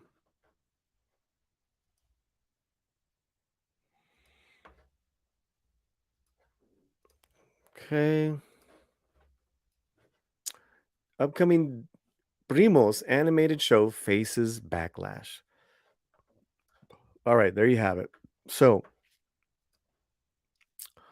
we just saw the trailer there. Okay, over the past few days, Disney's been getting backlash regarding this upcoming animated series, Primos. We've seen the advertised reactions have been on Twitter and Instagram. Over at YouTube, the show intro theme, we got this thing that's funny because it totally went up, right? The dislikes and likes. Here is a description of the show. From Emmy-nominated creator and executive producer Natasha Klein, Primos takes Tater Ramirez Humphrey, an eccentric girl with big dreams, determined to find what makes her extraordinary. When her 12 chaotic cousins, primos in Spanish, move in for the summer, they help her discover her true self. The series is inspired by Klein's childhood experiences with her extended multicultural Mexican-American family. That's a description from Disney official synopsis there. Okay? Why so much hostility? Well, according to people on social media, it's inauthentic regarding representation. The claims so far include incorrect grammar, stereotypes, racism, and one of the characters' names allegedly meaning the slang word for vagina. Disney still has a video up. However, the company's turned off the comments. We said that, and then you saw the most updated ratioed. Thankfully, the discussion regarding Primos is continuing elsewhere. One such place is in the replies to this post from Oephebia.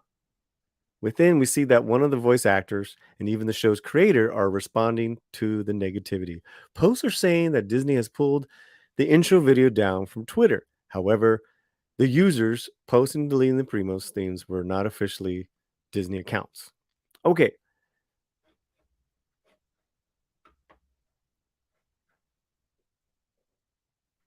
So here's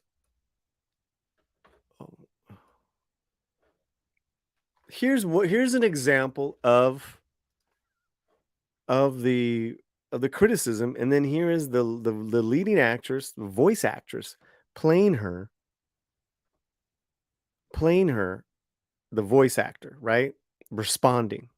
This is in a social media like Twitter, I believe. Okay. Let's check out what it says here. Make it a little bigger for you guys. Okay. Great.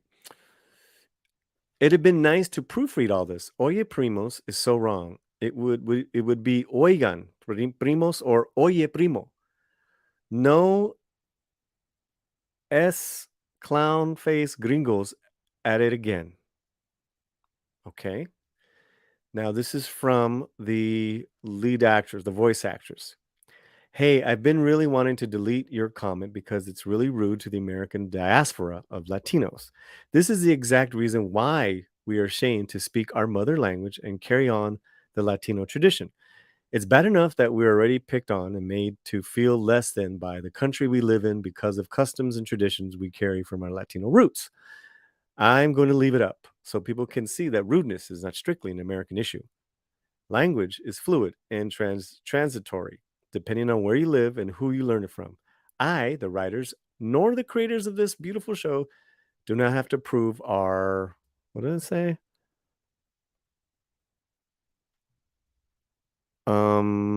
Our Latinidad to you or any other grammar Nazi on the internet. You're welcome not to watch the show, but rest assured, if you're being rude to anyone, I will call it out. Peace sign, Primo.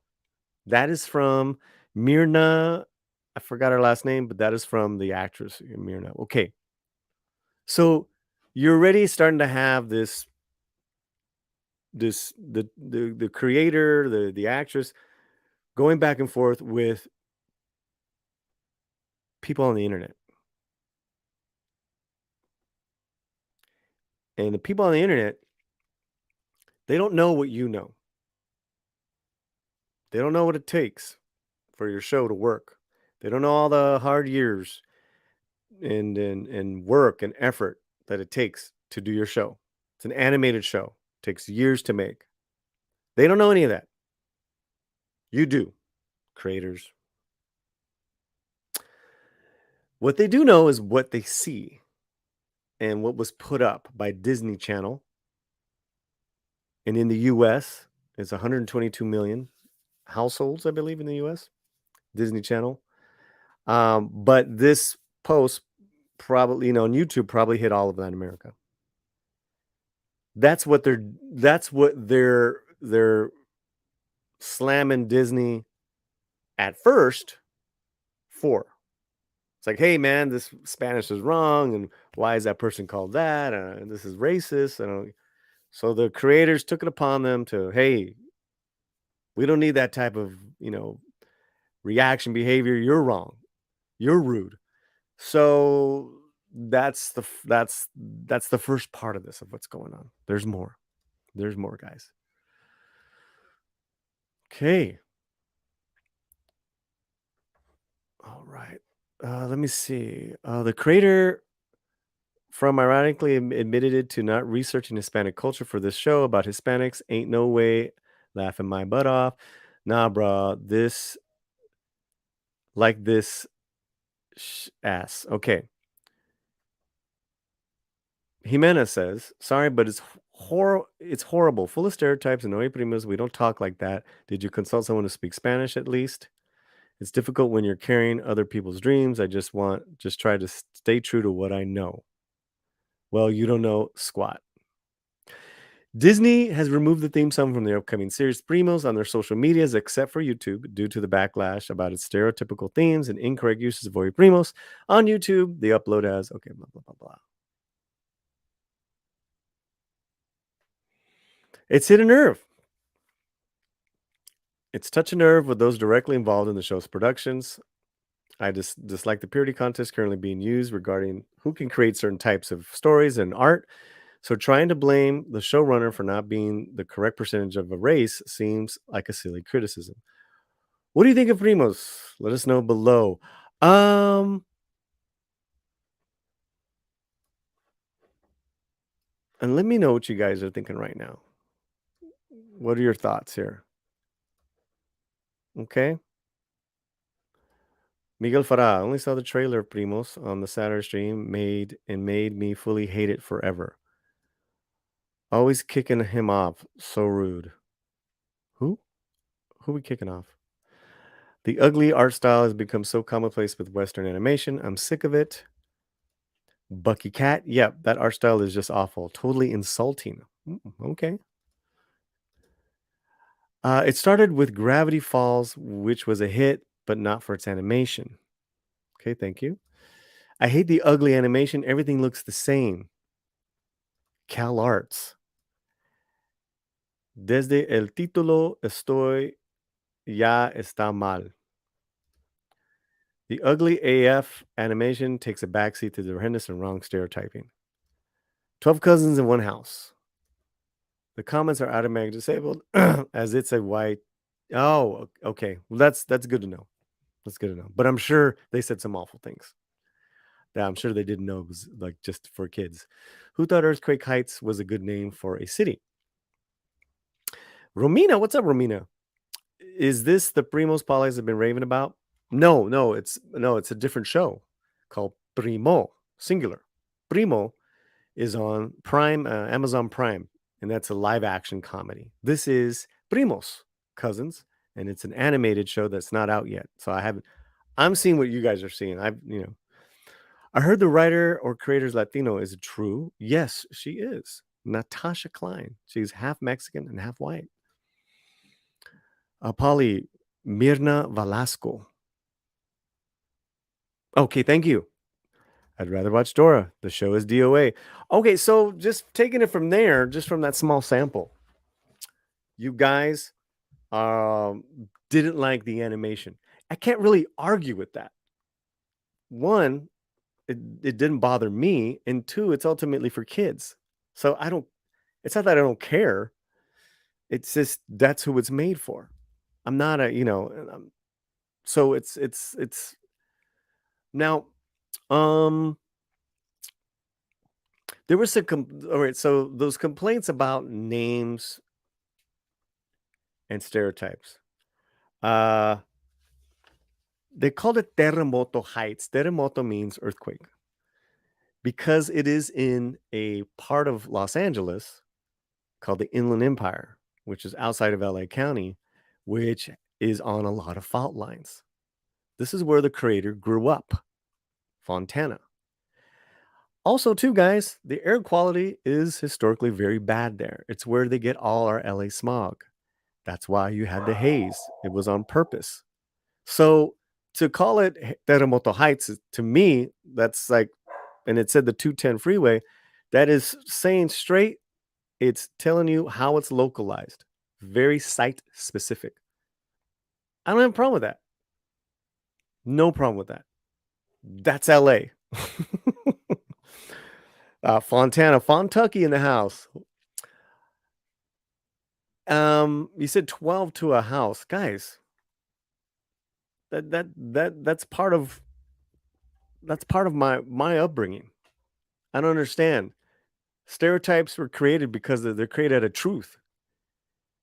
And if this creator is using that stereotype to convey a larger story about a person trying to find themselves but loves their family, I got no problem with that. I have no problem with that. Okay, now we're getting to Spanish and how to conjugate Spanish, right? The words and all that stuff. So the only thing worse than the 210 is the 405. ULA, man. You know what I'm talking about. Let's talk about Spanish. So in the song, it's in the song in the was it the what is it? Not the melody, not the verse, the chorus. It says "Oye primo," and it kind of like says it over and go "Oye primo." That's incorrect Spanish as far as how to conjugate. Apparently, the creator did this on purpose because she grew up half white. She's half white, half Mexican, and I listened to one of her interviews, which I find her to be a very, very smart lady, very kind, very well spoken, and very sincere. I will have that link in this video box description.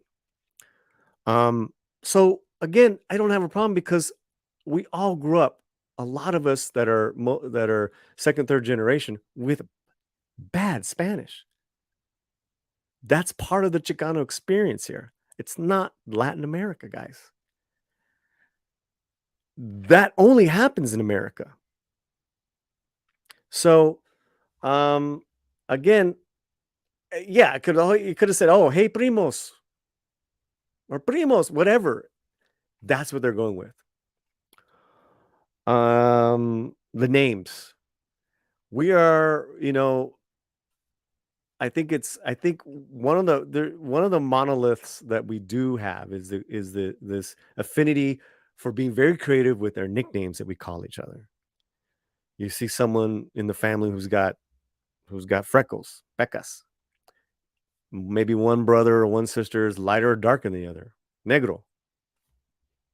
I got them in my family. I don't know what you want me to tell you that Aunt Cuca and then Cuquita in one country means little vagina or vagina, and then in this country is that or that. El pinche means a cook in Spain, and just something different here. What it shows me is that monolith idea of nicknames is not true when it comes to different countries. So what does that ultimately tell me about this TV show? It's not made for you guys. It's not made for Latin America. And there's nothing wrong with that. There is absolutely nothing wrong with that. So ultimately, who fucked up here is Disney. And like they do it all the time, they're culturally insensitive, uncaring, and incapable of getting shit right.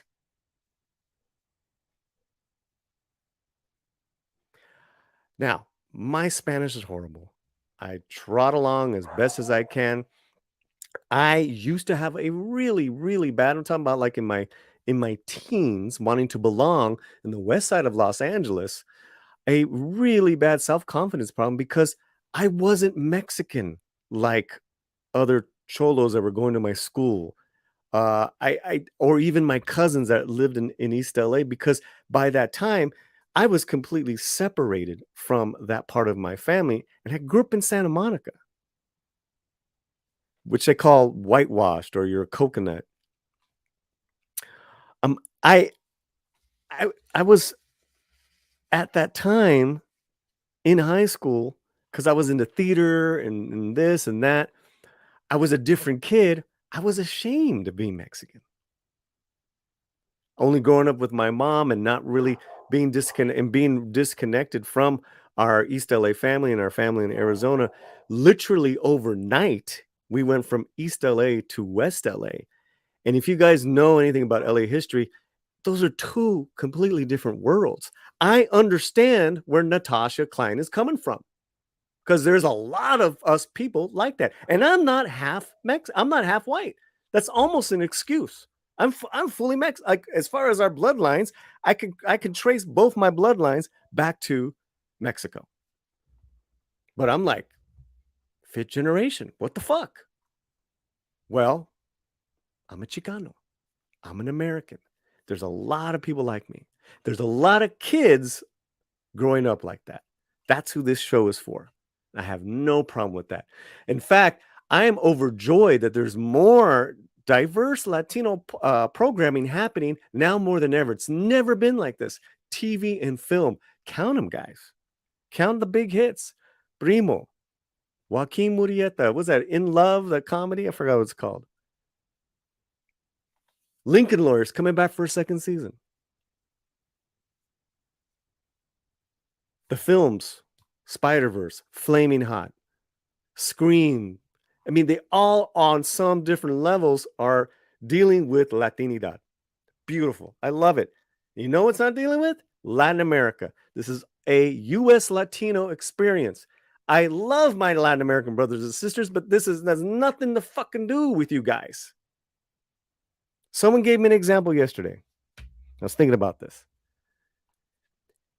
What if a production in Peru did a production about being in a specific part of Peru and then started talking shit about Chicanos? Would we get offended? It's made for them. It happens all the time. Now, here's the problem. Disney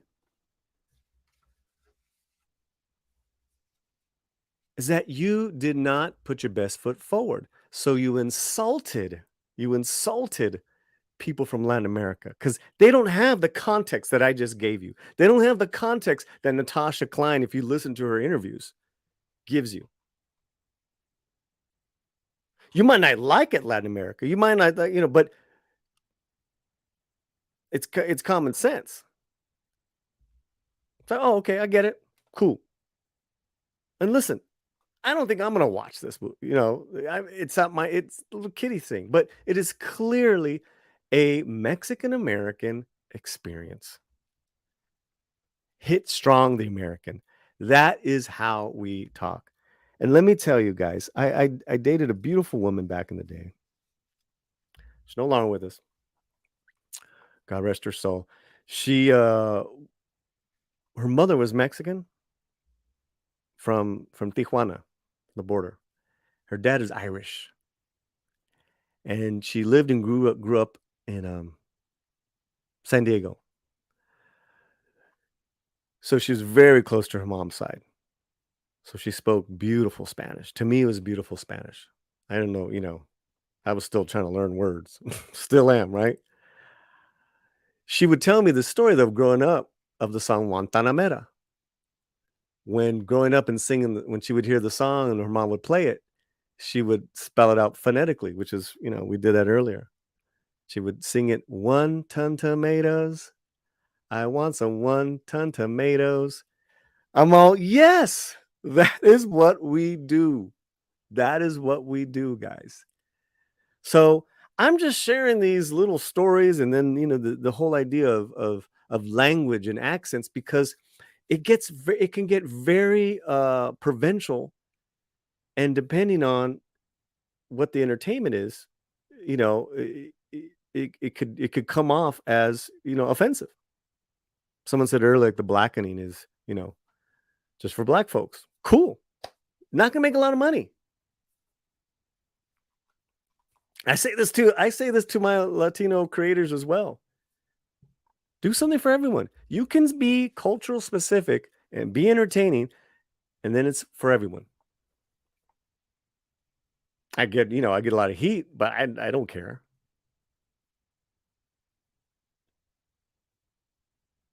So I think too, we know how savage social media can get. And this is a clear case. This is really a good example of that. People from Latin America, people who are, Spanish purists, I don't know what, as far as language, they really went off on the show. Just on the everything from animation. To me, that is not even an argument. If you don't like the animation, I can't say, oh no, you're wrong. I get it. But talking about stereotypes and being racist, the truth is that you're right and wrong. Because ultimately, I think Disney's showing its true colors. It just doesn't give a shit. Or maybe, hey, we have our Latino show for kids, Oye Primo, and it's not. Clearly, it's not. Clearly, it's not. Now, I will say this, guys. I will say this. The response from the lead actor was not taken well. And it was taken in such a bad light that this voice actor received death threats and got a lot of hate on her Instagram and subsequent dealings there. Guys, you can't lower yourself to that level. I don't care how offended you are. And if you're getting that offended and we talk about not not being so offended by everything, you need to really check on what you're so upset about. Because 9 times out of 10, it's hysterical, not historical. And most of the time, you can let it go. But the death threats, guys, that's disgusting. Now, that being said, I was not a fan of the lead actor and how she expressed herself in this video that she had put up. I think since she took it down, but people got a hold of it. And I talked to another creator who has worked with her yesterday. spoke very highly of her. Very highly of her. Well, she's great talent. She's done this, even Rebels, voiceover. Fantastic. It's great. What does that have to do with how she dealt with the audience, general audience? So, well, she's opinion, she believes in something. She's going to speak out. It's great. But it's show business. It's a TV show. You want to bring people in. So if you're saying that all bets are off and you can alienate and go after the audience, I don't think anyone has ever been successful with that in this day and age in social media. No one has been successful doing that. It just never works out how they want it to work out, especially the more condescending and enlightening that you think you are, which is what ultimately this video of this actor, what she did was pretty condescending, in my opinion, in a lot of people's opinion, that she got death threats, she got shitted on. I mean, she pulled a Daniela Piñera. That's what she pulled. She just took it personal and was trying to educate people. It's like, dude, you can't do that. You can't do that. And that just made it worse, right? That just made it worse. Now I was telling my friend, this person in the business that, because they want to know what the controversy is. Like, well, this is the controversy, man. Now, how I would have responded, how I would have dealt with it, because let's talk about this. Latino ignorance, right? Is that we're not perfect. We can be very nasty to each other, Latinos versus Latinos, country versus country, whether it's sports, food, music, family. Seemingly within families, we can be really rough on each other within families. Talk about dysfunction.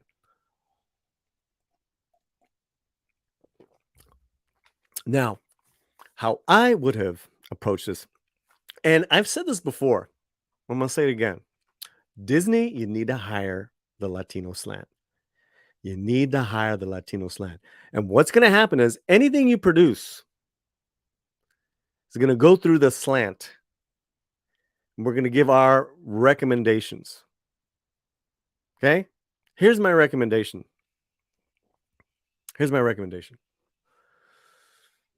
Okay, you got this animated show. I took a look at it. I want Natasha Klein to be the only one to talk about her creativity. I want her to go on a tour, press tour, a week before we drop the trailer. We're going to make available snippets, but I want people to get to know Natasha. She's very well spoken. She's tempered. She's intelligent. It's about her upbringing. It's a very different Latino experience it's a very Mexican American different experience. We need her to be the poster child. Anyone else? No, absolutely not. No actors, no writers, no. Just Natasha. Because what we marked as some potential problems, she's going to eloquently and with endearment express why she put those in there. She even said, well, in reality, I have 28 cousins, so I whittled it down to 12. I love that. That is what the Latino slant would have done. That is what. Okay. Because the thing is that with actors and with creative people, they are so connected and driven by emotion. They have to be. That's what they do for a living, right? Just even auditioning, it's an emotional, enduring process to nail it. Just an audition, and there's no guarantee of anything. It's not even a guarantee of maybe getting a second look. They're probably not the best people at first to talk about something that might be a little controversial. People might get mistaken for the material. And I think that was an example here with Miss Mirna, who I hear is very, very talented. I trust my source so much. We're actually gonna try to get her on here, and we've invited Natasha, invited Mirna to come on. Maybe after the show comes on, but you got to understand this too, guys. This show took 7 years to get up. So again, I go back to Disney. Ultimately, guys, the Latino ignorance is that we're like fighting like this, and Disney's, those are the motherfuckers that are really the ones to blame, because they let Natasha out, she's hanging, man. I honestly feel really bad for Natasha. And then Mirna, with all her activism and her spirit and her energy, for me, maybe after when the show comes out, hey, we had to deal with a lot of this, a lot of that. But right now, people haven't even, they're screaming about the trailer. You need to temper your talent. And that's just it. That's just it. Because time and time again, we've seen good intentions shoot themselves in their own foot. And then now what happened? This very, for what she said to get death threats, that's insanity. And I get a lot of what the sentiments of growing up not knowing your language, how embarrassing it is when you're asked to speak Spanish to your non-Latino friends, and then the shit you get from other Latinos for not speaking it, for not knowing it. It's a hard thing.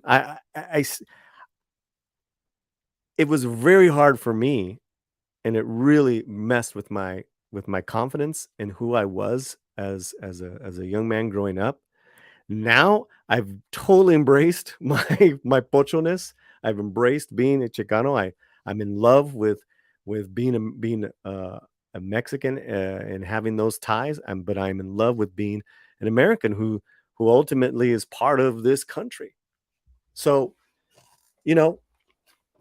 I get it.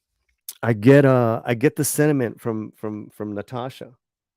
But you got to have that one voice when you know that there could be some problems with your product. But you wouldn't. Again, I go back to this. It's ultimately Disney's fault because they didn't hire someone like Latino Slant to earmark and give them, this is your game plan. This is your action item list. This is how you do Blue Beetle. This is how you do, I don't know, Spider-Verse. This is how you do Primos. That's Slant. I could do this in my sleep. So you can understand we're not monoliths, and yet sometimes we are. What we are is a very passionate people who will get offended if you conjugate something wrong, if you're, I don't know what, if you don't explain yourself. In my experience with a lot of Latin Americans, is when you mess up in front of them, they are more than willing to help you out and say, I was asking Mickey Rooney the other day, hey, the title of this, I'm not getting it right. It's like, oh, it's this, blah, blah, blah, blah, blah. Or you could say this, blah, blah, blah, blah, blah. Fantastic. Gracias. Or I would say, gracias. So that's it, man. There's the thing with this little cartoon is that it touches so many it works on different levels, like Comedy in an Elevator, with Latinos that are from here and Latin America. But this whole idea of ni soy de aquí, ni soy de allá means so many, that experience alone is so unique to Latinos when they are raised in America. That's say, I'm not from here, I'm not from there. It's like, where the fuck do I belong? And that's Natasha Klein's story. And that's what she wants this story to be about. So I think that that Disney ultimately failed again. Disney, we need to do a sign. Disney fail. Disney fail. Disney are fails. Well, I hope I was able to really touch on the basics of this. Obviously, it's still there's still going to be updates and all this stuff. I would love to have these very talented creators on. I I will ask Mirna why she said what she said, how she said it, because I don't agree with it. But I want to give you, this opportunity because we have an incredible viewership. We are more dialed in to these types of things than Disney or whatever these bozo, you know, Latino websites have been. So that's it. I want to read your comments, and we're gonna move on to we're gonna move on to the winner, and then we're gonna go to Indiana Jones because I did promise you that. Okay.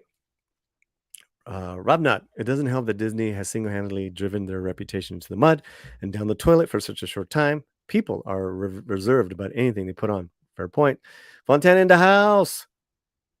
Everything the plague rat touches dies. It's unfortunate. Real thoughts on Primos. It's Disney. I wasn't planning to see it in any case. I mean, your real thought is that what Disney touches, and we're gonna get into that because Disney put its hands on Indiana Jones. Rosa Parra, who I love so much, she's so fantastic. Mi hermana, if I were to tell my story, it would be labeled as as a stereotype, but my story isn't any less important because of it. It's it's impossible to cater to all Latinos. Don't like it? Make your own thing. Claudia Pimentel, member of the channel. Totally true. Every Sunday when we got together at the grandparents' house, 15 kids would easily be the number. Easily. Romina, is the Latinx crowd who are upset or everybody? I would say the Latinx crowd is upset at at Latino America and the way they responded. I'm not particularly happy with how both sides have responded. I'm not Latinx, so I'm not proud of how both sides have responded. When you're dealing with death threats, when you're talking shit in a low-level manner, and you want respect, it's not going to happen. Disney, I have no love for Disney, but I don't see the song as offensive. This is a through line, Jay. Disney. Shanatsky, my favorite gringo landscaper. There's always people who try to embarrass you for who you are. My man, so deep. Robnot, the 1-2 punch of Coco and Book of Life, both great films. Yes, in fact, glad you brought that up. That reminds me, Book of Life created by Jorge Gutierrez, who did Maya and the Three. Two things in regards to El Maestro Jorge. One, he announced Maya and the Three season 2 happening. It's one of my favorite shows. Two, Jorge totally is behind this television show and is a big fan of Natasha Klein. In fact, other animators who worked on Spider-Verse, to Jorge, to all these people, I really respect their work and I respect them. They're like, Natasha's incredible, you know. And then the one connect that I have was talking about Mirna being a stand-up person. You know, listen, even the best of us just have bad moments. I just don't think that was her best moment. Martin, so is this another case of it's not made for you? I'd like to stay away from that, but you know,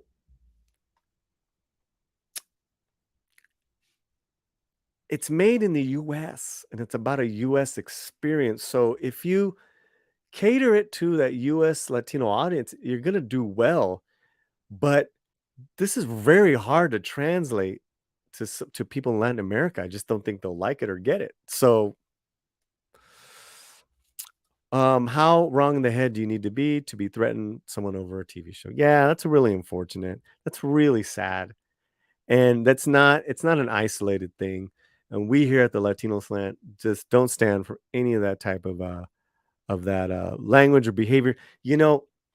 Be passionate, be strong, be opinionated, right? Keep that slant fuerte. Look at that. Keep that slant fuerte. That's Spanglish 101, guys. That's what I'm all about. Mexican Iron Man, if Slant is going to be Latino police force for Hollywood, I hereby volunteer to be in charge of the food trucks at our filming locations. Okay, wait a minute. Are you going to take these food trucks and drive them to your nefarious, affairs that you have all over the country, and then you're going to jump out of the windows into your taco trucks? What's going on here, Mexican Iron Man? Explain yourself, sir. Rob Nod. I'm thinking waiting for the first episode is wise, but I will say that this would have been better received before 2016. Preach, Paulie. Hey, just a little passionate. The actors, activists are the worst enemy. Social media is not for everyone. Well, they don't know that they're. Yes, Claudia, because ultimately, and this is a different part of the argument, right? When you're an actor and an activist, I tend to think everyone has a cause they believe in, whether it's saving the homeless, to puppies, to trees, to the environment, whatever it is. Everyone has a cause. Okay, I have a few that I'm really involved in. I just don't talk about them. I want to remain anonymous about it because for me, it will detract as to why I'm doing it. That's just me. So if I was to be this creator or this actor, who went on on her video, again, it's a separate argument. Two wrongs don't make a right. I would not have come from the point of view of, hey, Latin America, you are part of a colonized world. Your colonizer's language, colonizer this, colonizer that. Just saying. Martin, everybody gets shit for fudging up any language. It's not their mother tongue. Believe me, I know. I get shit for it and just for it too. Yeah, I don't like how Martin gets too much shit for on pop culture minefield, but I got your back. Gator Tico. After your explanation of the area, the name and the smog make a bit more sense. But expecting anyone outside of California to understand this, it leads to too many more problems. And yeah, and that's a thing where, because of the Latino Slant consulting firm, Disney, that's why you put Natasha Klein up there. Natasha, please come on my show. I'm telling you right now, anyone that knows her, get her on this show with us. Don't do an audio only thing. Get on the show with us. I know you, girl. I got you. And let's talk, because I feel what you want to talk about and what's in the show it's never been expressed. It's really cool. Yeah, Terremoto Heights, living on the fault line. I mean, fantastic. I mean, you understand there's earthquakes every day in California, right? To me, you lose the argument when you say colonizers. Well, that's for some, they love that argument. Yeah, you tell them, yeah, the colonizer, and then to some, they don't. You're absolutely right. But that's a whole different argument. That kind of comes out of her sphere of where she's at, and then you're implying that we've been with this language for over 500 years in dozens of countries who have made it their own, mixed in with their indigenous words, their customs, and you're saying that it's not valid. That's just like, you like you said, you lose me. Think my dog is smarter than I think my dog is smarter than me, Paulie. She understands more Spanish. Rooftop Korean, what up? On a positive note, I'm enjoying watching Mayans to catch up on the last season. Ah, yes, man. Yes, no, I'm not. It should be on a t-shirt, Paulie. Which one? I'm not Latinx. Hey, I got nothing against people who use it. Well, it's not entirely true. If you're a dick, if you're a dick about it to me, then we're gonna have words. But I get why gay people who are Latino, excuse me, use it. I totally get it. More power to you. Paulie's spreading the fake rumors about more Mexican Iron Man. Wow. Hey, let me tell you, yesterday, Mike got on me and my dad did a video call with Mike, and we shared some laughs. Rosa, proud to be a no sabo kid. Okay, yeah. That is like textbook Mexican American flub. When you conjugate the verb saber,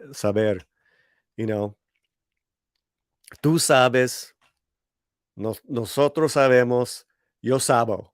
It's like, no, that's not how you say it. We're trying, man. Absolutely priceless, Rosa. Rosa's coming on the show soon. We're going to do our best of 2013 so far. 2023 so far. Best movies. Claudia Pimentel with another $4.99. Mwah. Thank you. Thank you to everyone that's here. Make sure you're subscribed to the channel. We got goals. We got purpose. We're here for you guys. $4.99. We don't want to be preached, Paulie, and at least from people that live in a California bubble, at least most of us don't. Yeah, I mean, I get it, man. And that's what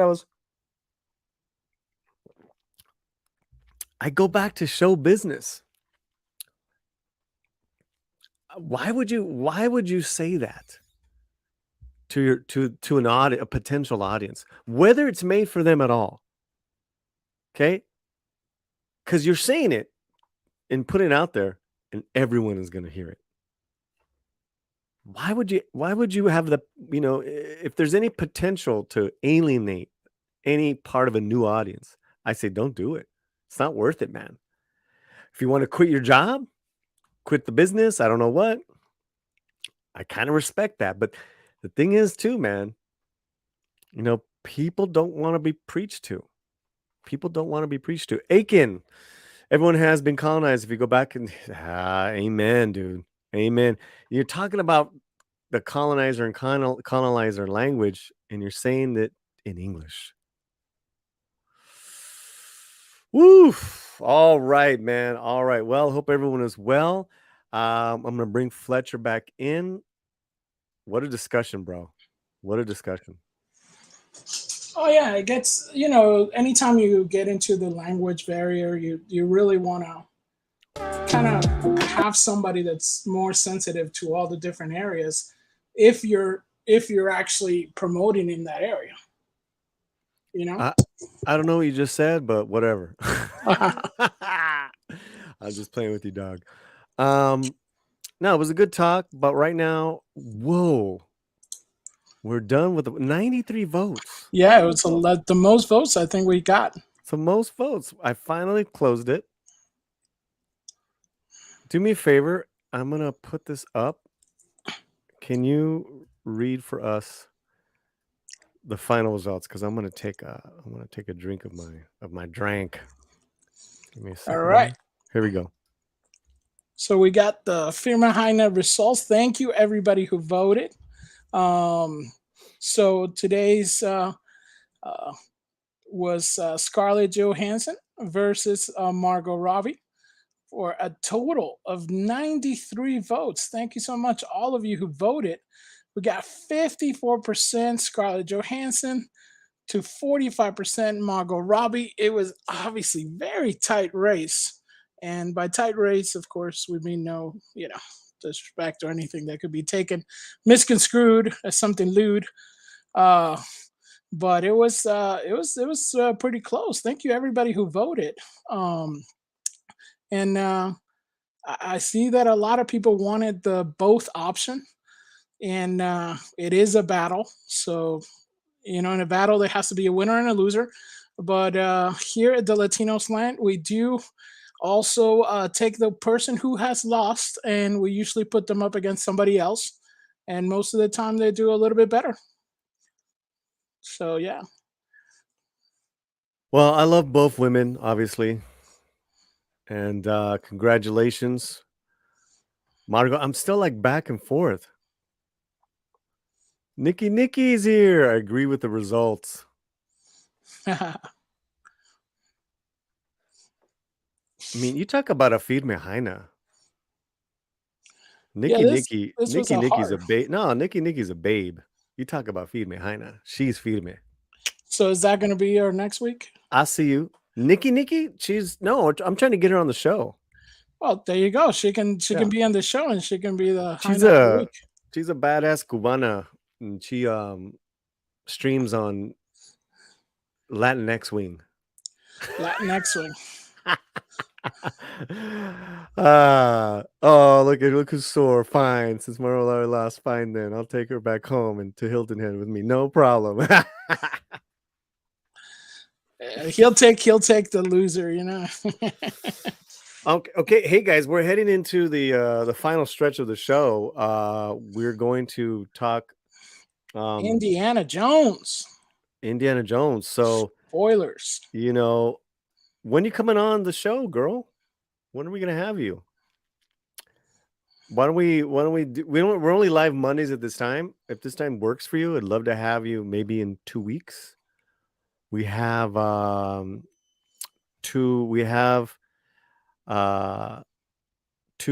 director, we have a producer director team coming on next week to be our special guest. But let's talk. Let me know what's the best way to get a hold of you. No debate. Cubans talk slang. Listen. Great. I love it. So I want to thank everyone for voting. That was a tough one, man. Yeah. That was a tough one. I love both for different reasons. So there you go.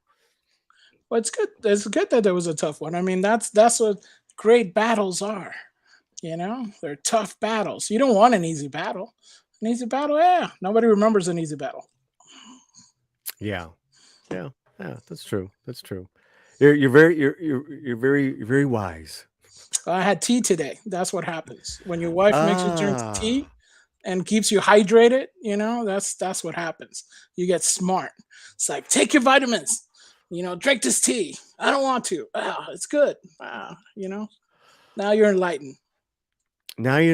Okay, a couple of announcements. The show is called This Week. So this week, I'll be on Struggle Reviews TV channel tomorrow night, 4:30 p.m. We will be discussing the movie Apocalypto. It's I'm gonna be one of her in this, and she's just started live streaming. I think she went over 20,000 subscribers. She's just like really killing it. And in this iteration, I'm gonna be her first guest after talking about a movie she just reviewed. That's cool. That is really cool. I'm looking really forward to that.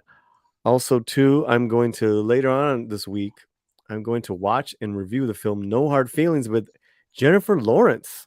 She actually was the creator of Primos. She wants you to know. It's her we should be mad at. It's her we should be mad at. Jennifer Lawrence actually created the Spanish language, and being the first female Latina to star in a movie, she's actually wants to take the credit. Not the fault, but she'll take the credit. I think Nikki would have something to say about that. Probably, yeah.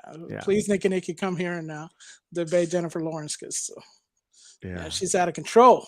But from what I'm hearing, this comedy is pretty good. And but are you hearing it from Jennifer Lawrence? No, Chris Gore. Oh, well. Yeah.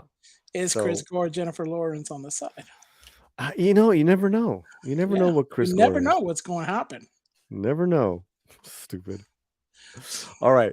I'll see you at the end of this. All right. She was oh man, she was the first Latino slam. That's done. Woo. All right, we'll catch you on the other side, man.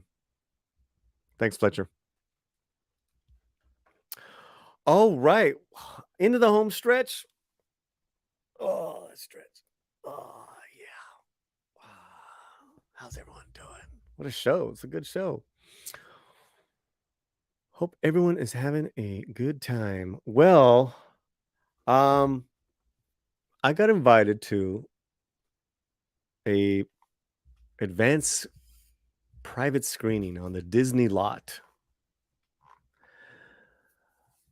last Wednesday evening with my good friend Chris Gore, Dante from Verbal Riot, and we saw the movie Indiana Jones and the Dial of Destiny.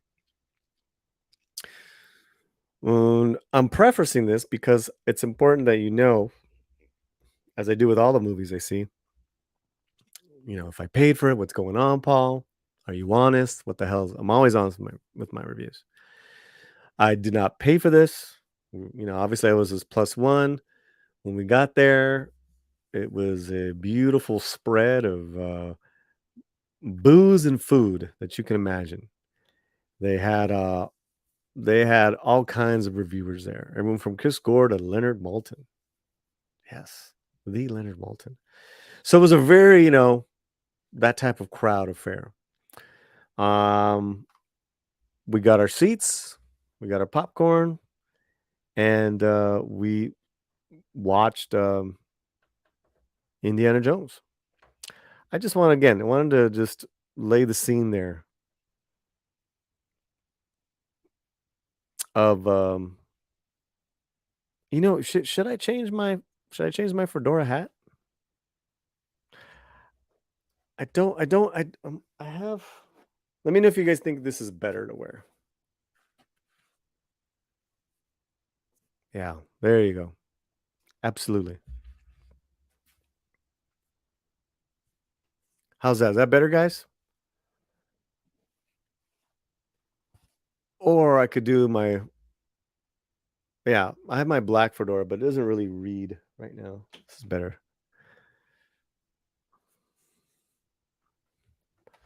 Okay. Wow.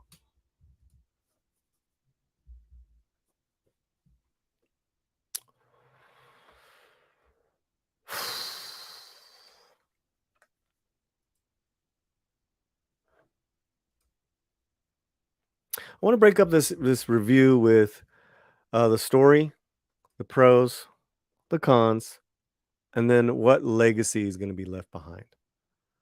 Okay?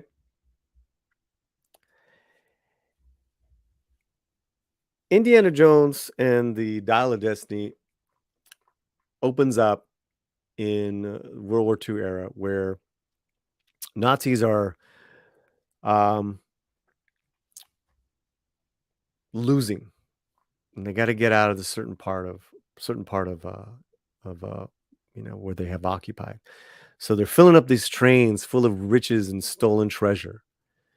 Well, Indiana Jones is there, and he wants to take certain things back, along with his best little buddy, Basil, I believe, played by Toby Jones. Mads Mikkelsen is a kind of an archaeologist, Nazi scientist guy who's on a mission as well for the Führer. So there is I would say about the first 20 to 30 minutes where the action takes place during this time. And it's all set during the night. It's all, a lot of shadows, a lot of darkness, a lot of clouds, a lot of then explosions, to where the deep fake of a younger Indiana Jones works pretty good.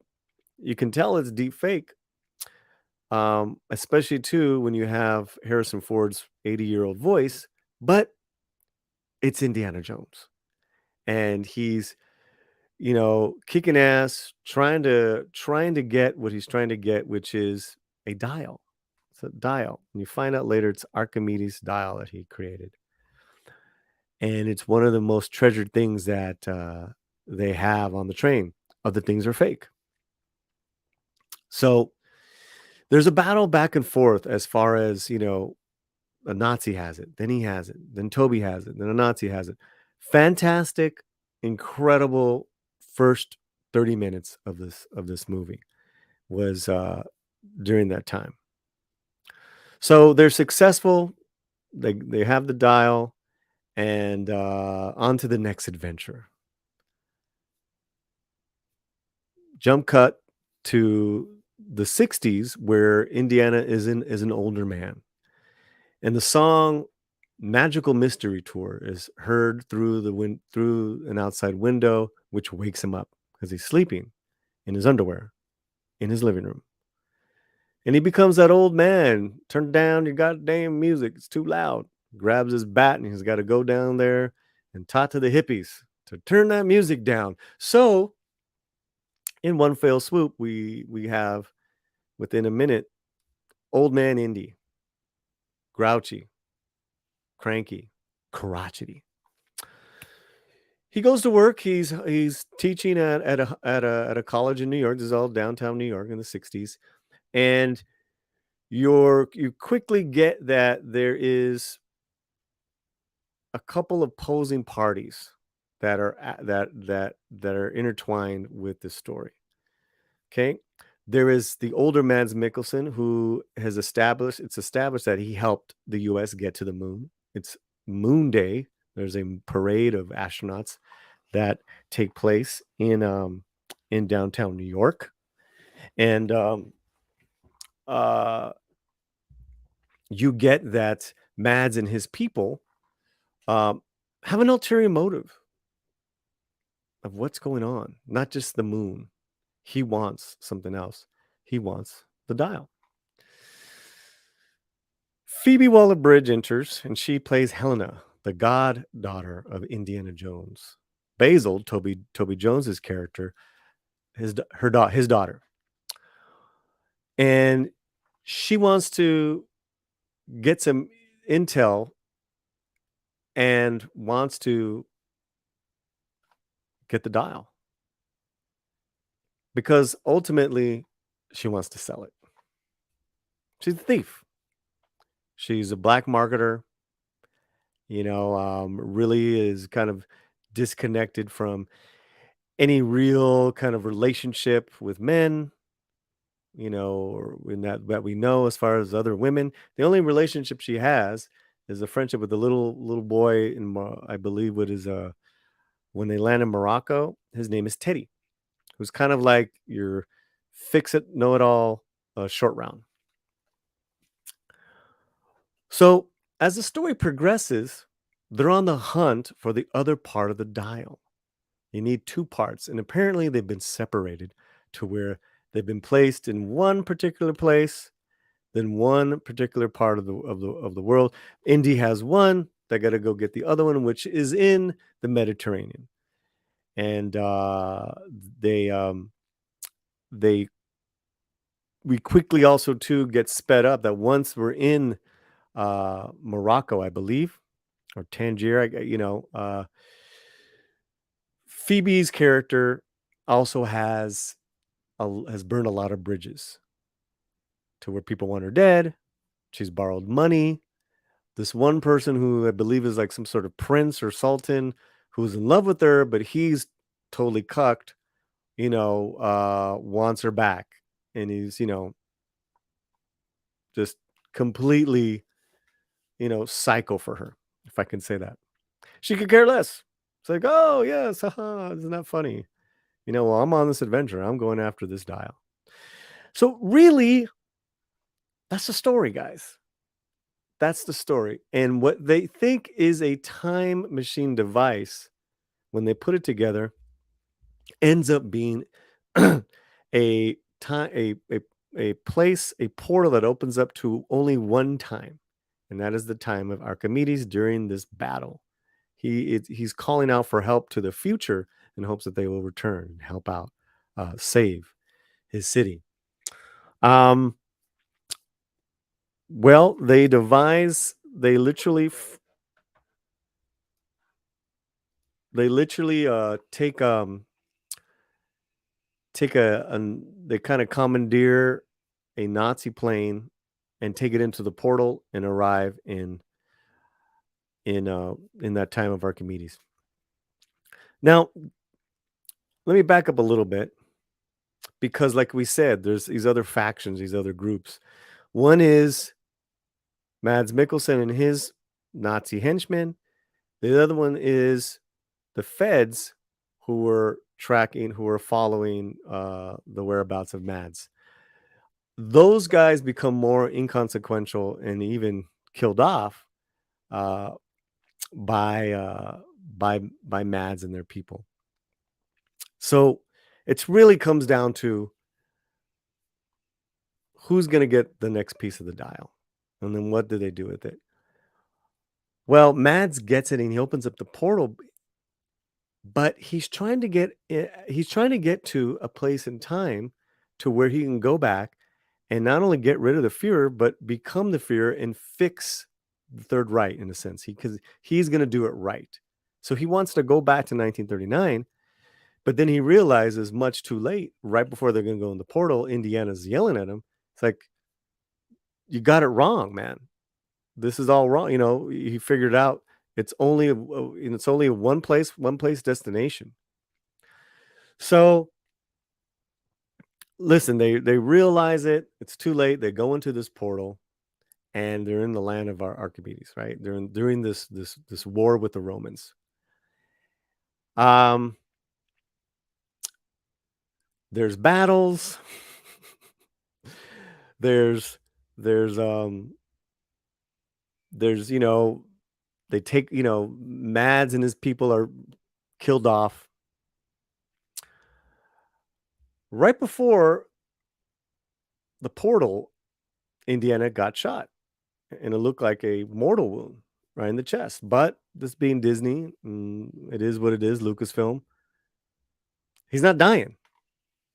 And it goes on and on. Like, it's like, what's going on here? When they're in the land of Archimedes and they kind of foil Mads and his people, Archimedes is left there with Indiana and Helena, and he's like, I want to stay here. I want to die here. It's over for me. Maybe I'll help Archimedes. I don't know what, but just let me die here. And one of the weirdest things I've ever seen in cinema, Helena's character, I'm trying to remember, is it a right hook? It's probably a right hook, and knocks out Indiana Jones. Helena. We wake up. He's back in his apartment, back from the first shot of the movie, after the flashback of the first 30 minutes. And he's like, he wakes up, well, where am I? And he's got his wound tended to. And they come back. Helena's there. She's called Sala. He appeared in one brief scene early on before Indiana goes off on to follow Helena early on in the film. And then it's established that she called Marion, Karen Allen. She's coming with some. She was here, but she's out getting groceries. Now, it's established earlier that in that crotchety old man scene, there's divorce papers ready to be signed, and that their son was killed in Vietnam. Grief upon grief with crotchety old man. So when Karen Allen comes, they have this moment, and it's at the end of the film, where they talk about pain and grief, and they kiss, and they're together. And Helena goes out with little Teddy and Sala's kids to go get ice cream, and seemingly winks at the camera as if you ain't seen the last of me yet. There's an Irish shot of Indiana's famous fedora hanging on a clothesline outside of Indiana's New York apartment. The fire escape. Iris goes in. Hand, you see the hand? Indiana's hand, and he grabs his own hat. The end. Now, I give you guys a story. I know it's pretty flat because I will get into the pros and cons. I think I just wanted to get to the pros and cons first, because in discussing the film, in talking about the story, it's not very thrilling to talk about. The pros. Harrison Ford is doing all he can to make this an Indiana film. He's absolutely wonderful with what he's got. He's a star.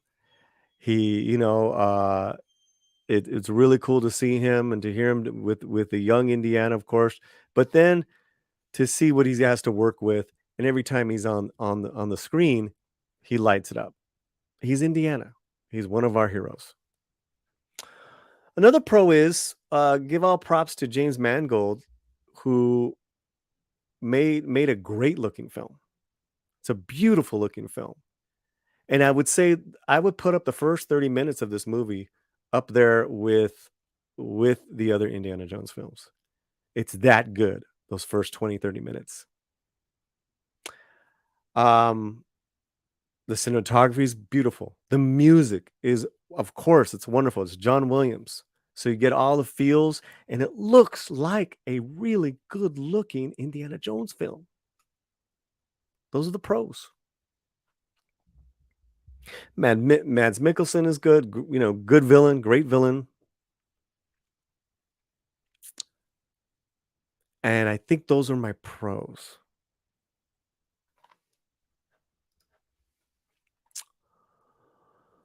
The cons. Well, listen, I'm not gonna lie, and I'm not gonna say that other,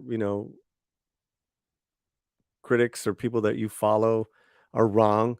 That the most glaring, thing wrong with this film is not only the casting of Phoebe Waller-Bridge, but it's how this character is written. Helena, she's not a likable person.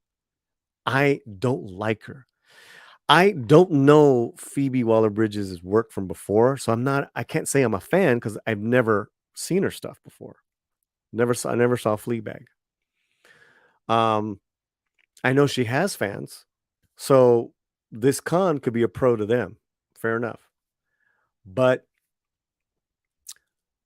the way it's written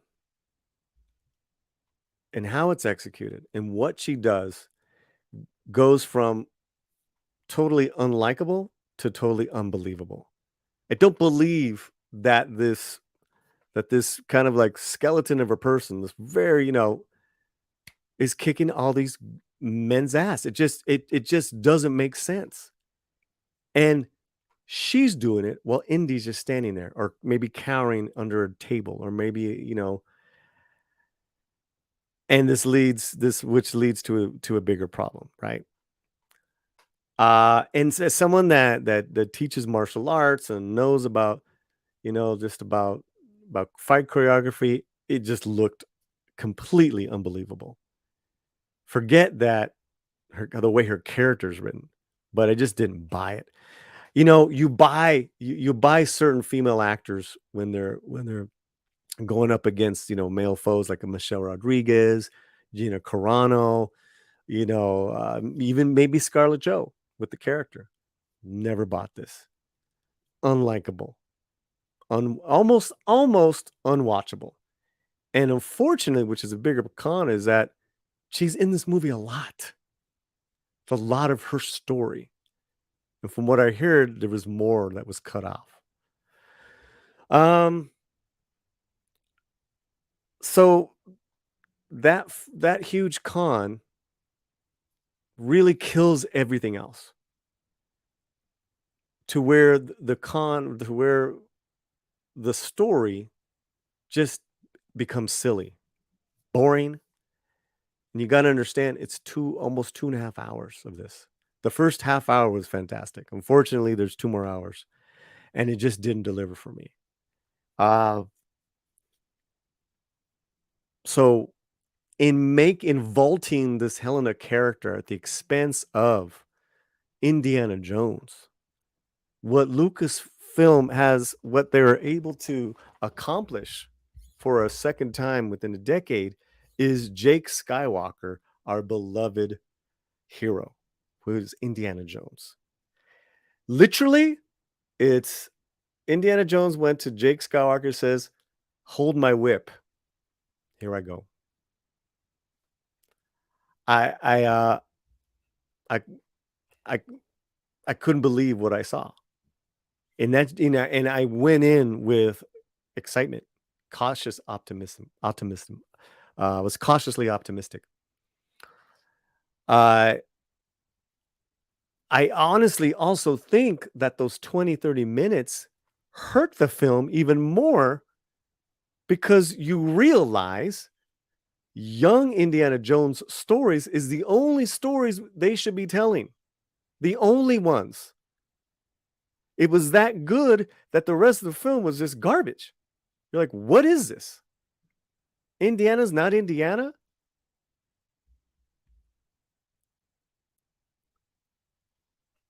We have strong women in Raiders of the Lost Ark, in these films. Marion, fantastic character.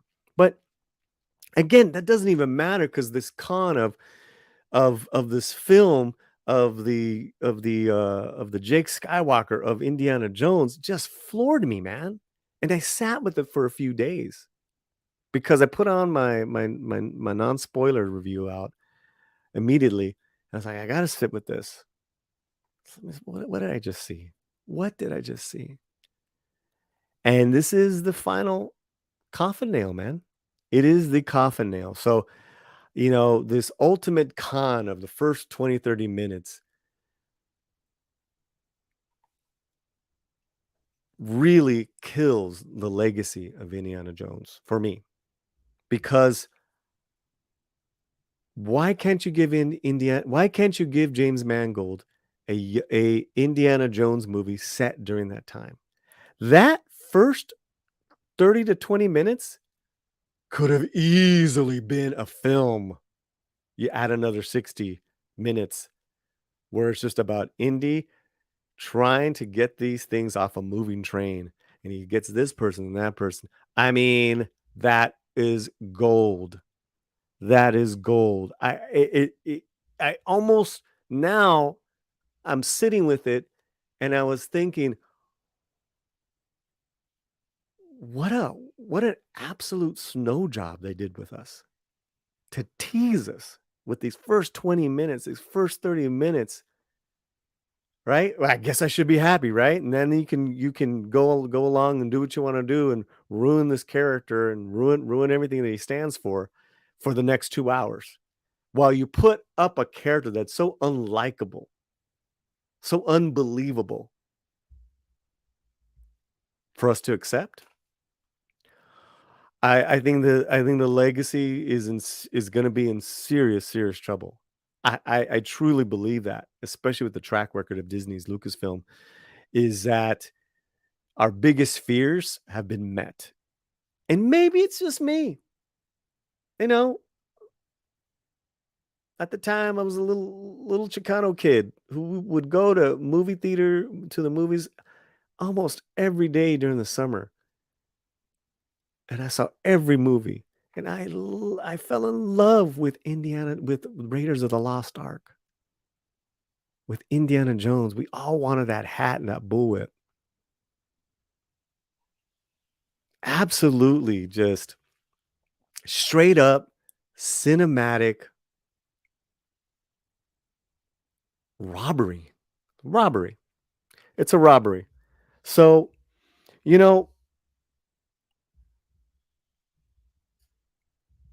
that's my review. I truly think it's gonna bomb at the box office. I think the older generation, older than me, that love Harrison Ford and Indy, they'll go see it. It's not a huge market.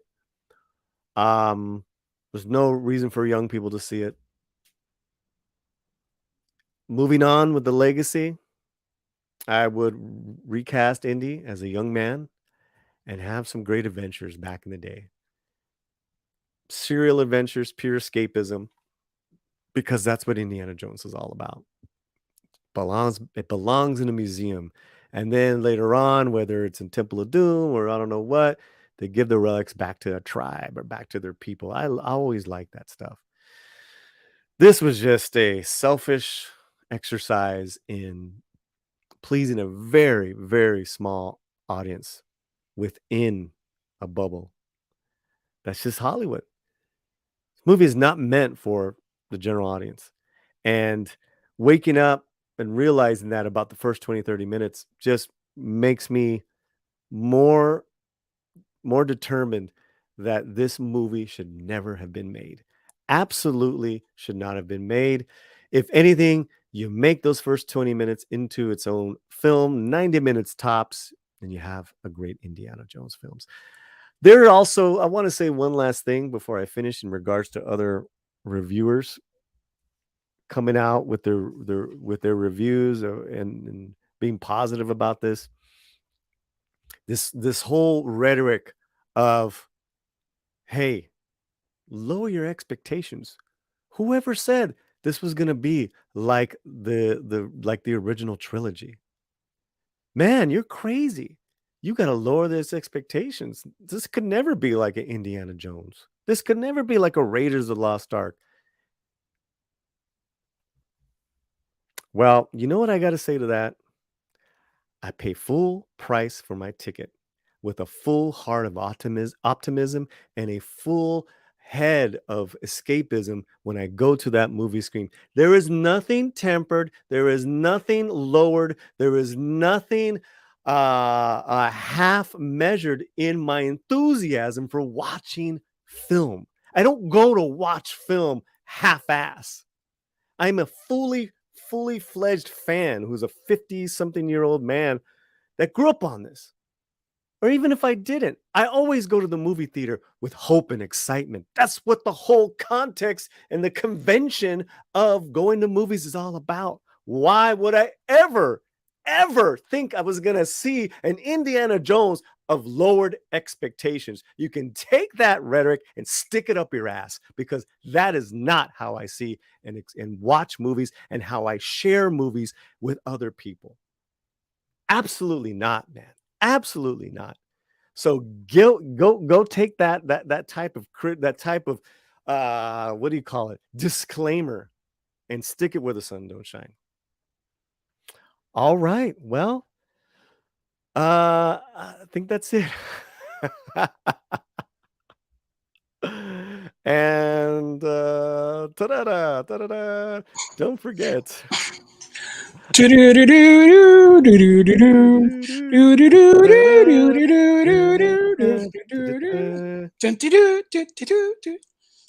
Yeah, that's it, man. Love you guys. Fantastic. Let me see. We got some Dial of Disney. Oh, that's a check for Sony Beatles. So by that logic, Paulie, Sony is the only company who earned any money.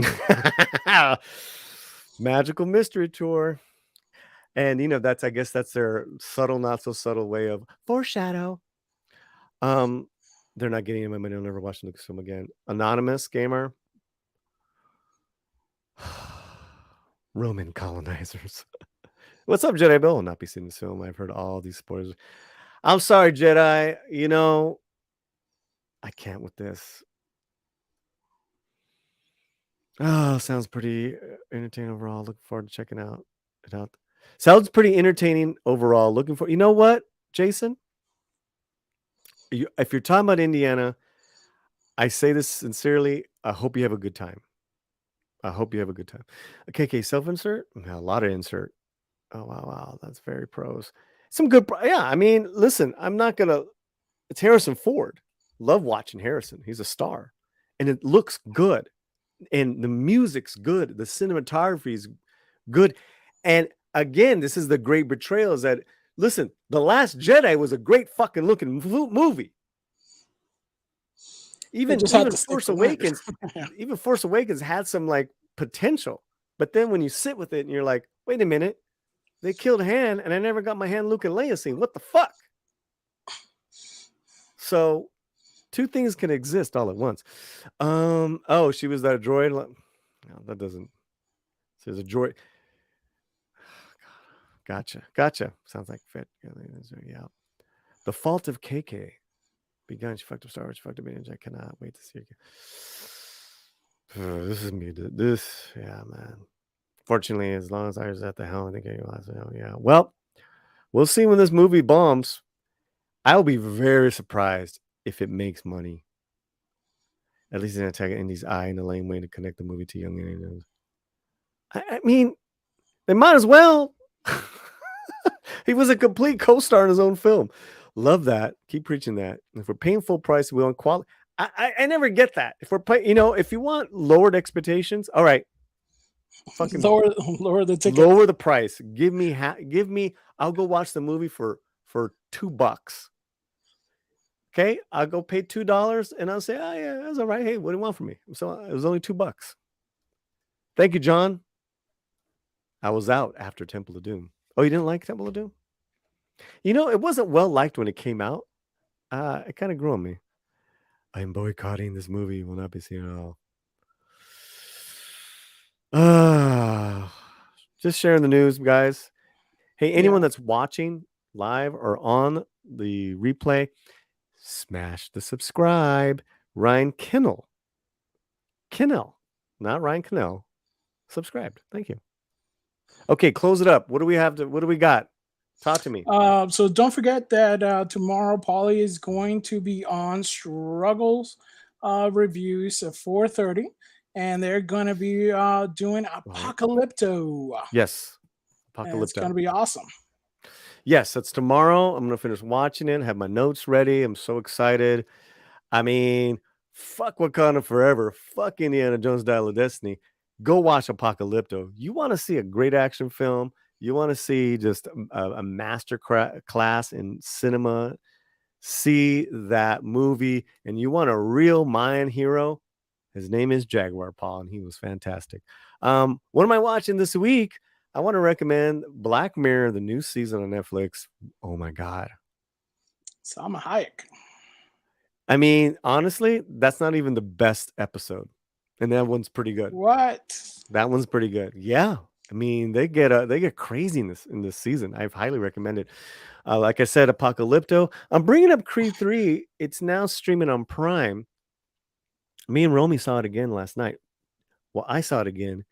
She saw it for the first time. We are big fight fans and Michael B. Jordan fans. She loved this film. And I got to tell you, I love it even more now. It's a very different fight. It's almost not a Rocky film. It's not a Rocky film. Okay, it's its own film. So I wanted to recommend that. Highly enjoyed it. And then finally, I'll be reviewing No Hard Feelings coming up later this week with Jennifer Lawrence. You guys were great. Thanks for everything, guys. Thank you, everybody in the chat. And also, don't forget, if you catch the stream later on, please leave a comment below. It helps our algorithm. What is the algorithm? Algorithm. It's algorithm. Algorithm. Let's get the closing credits. And then we're out of here, man. Audi 500. Oh, that's better. What I do?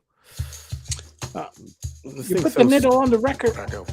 No, it's so Come on, yo. it's so like Come on, yo. you just touch it a little bit, just But it's the boom, unplugged bump, version. bump. There you go. Black Mirror's a reality show right now. Jesus. No kidding. Just give me a second here.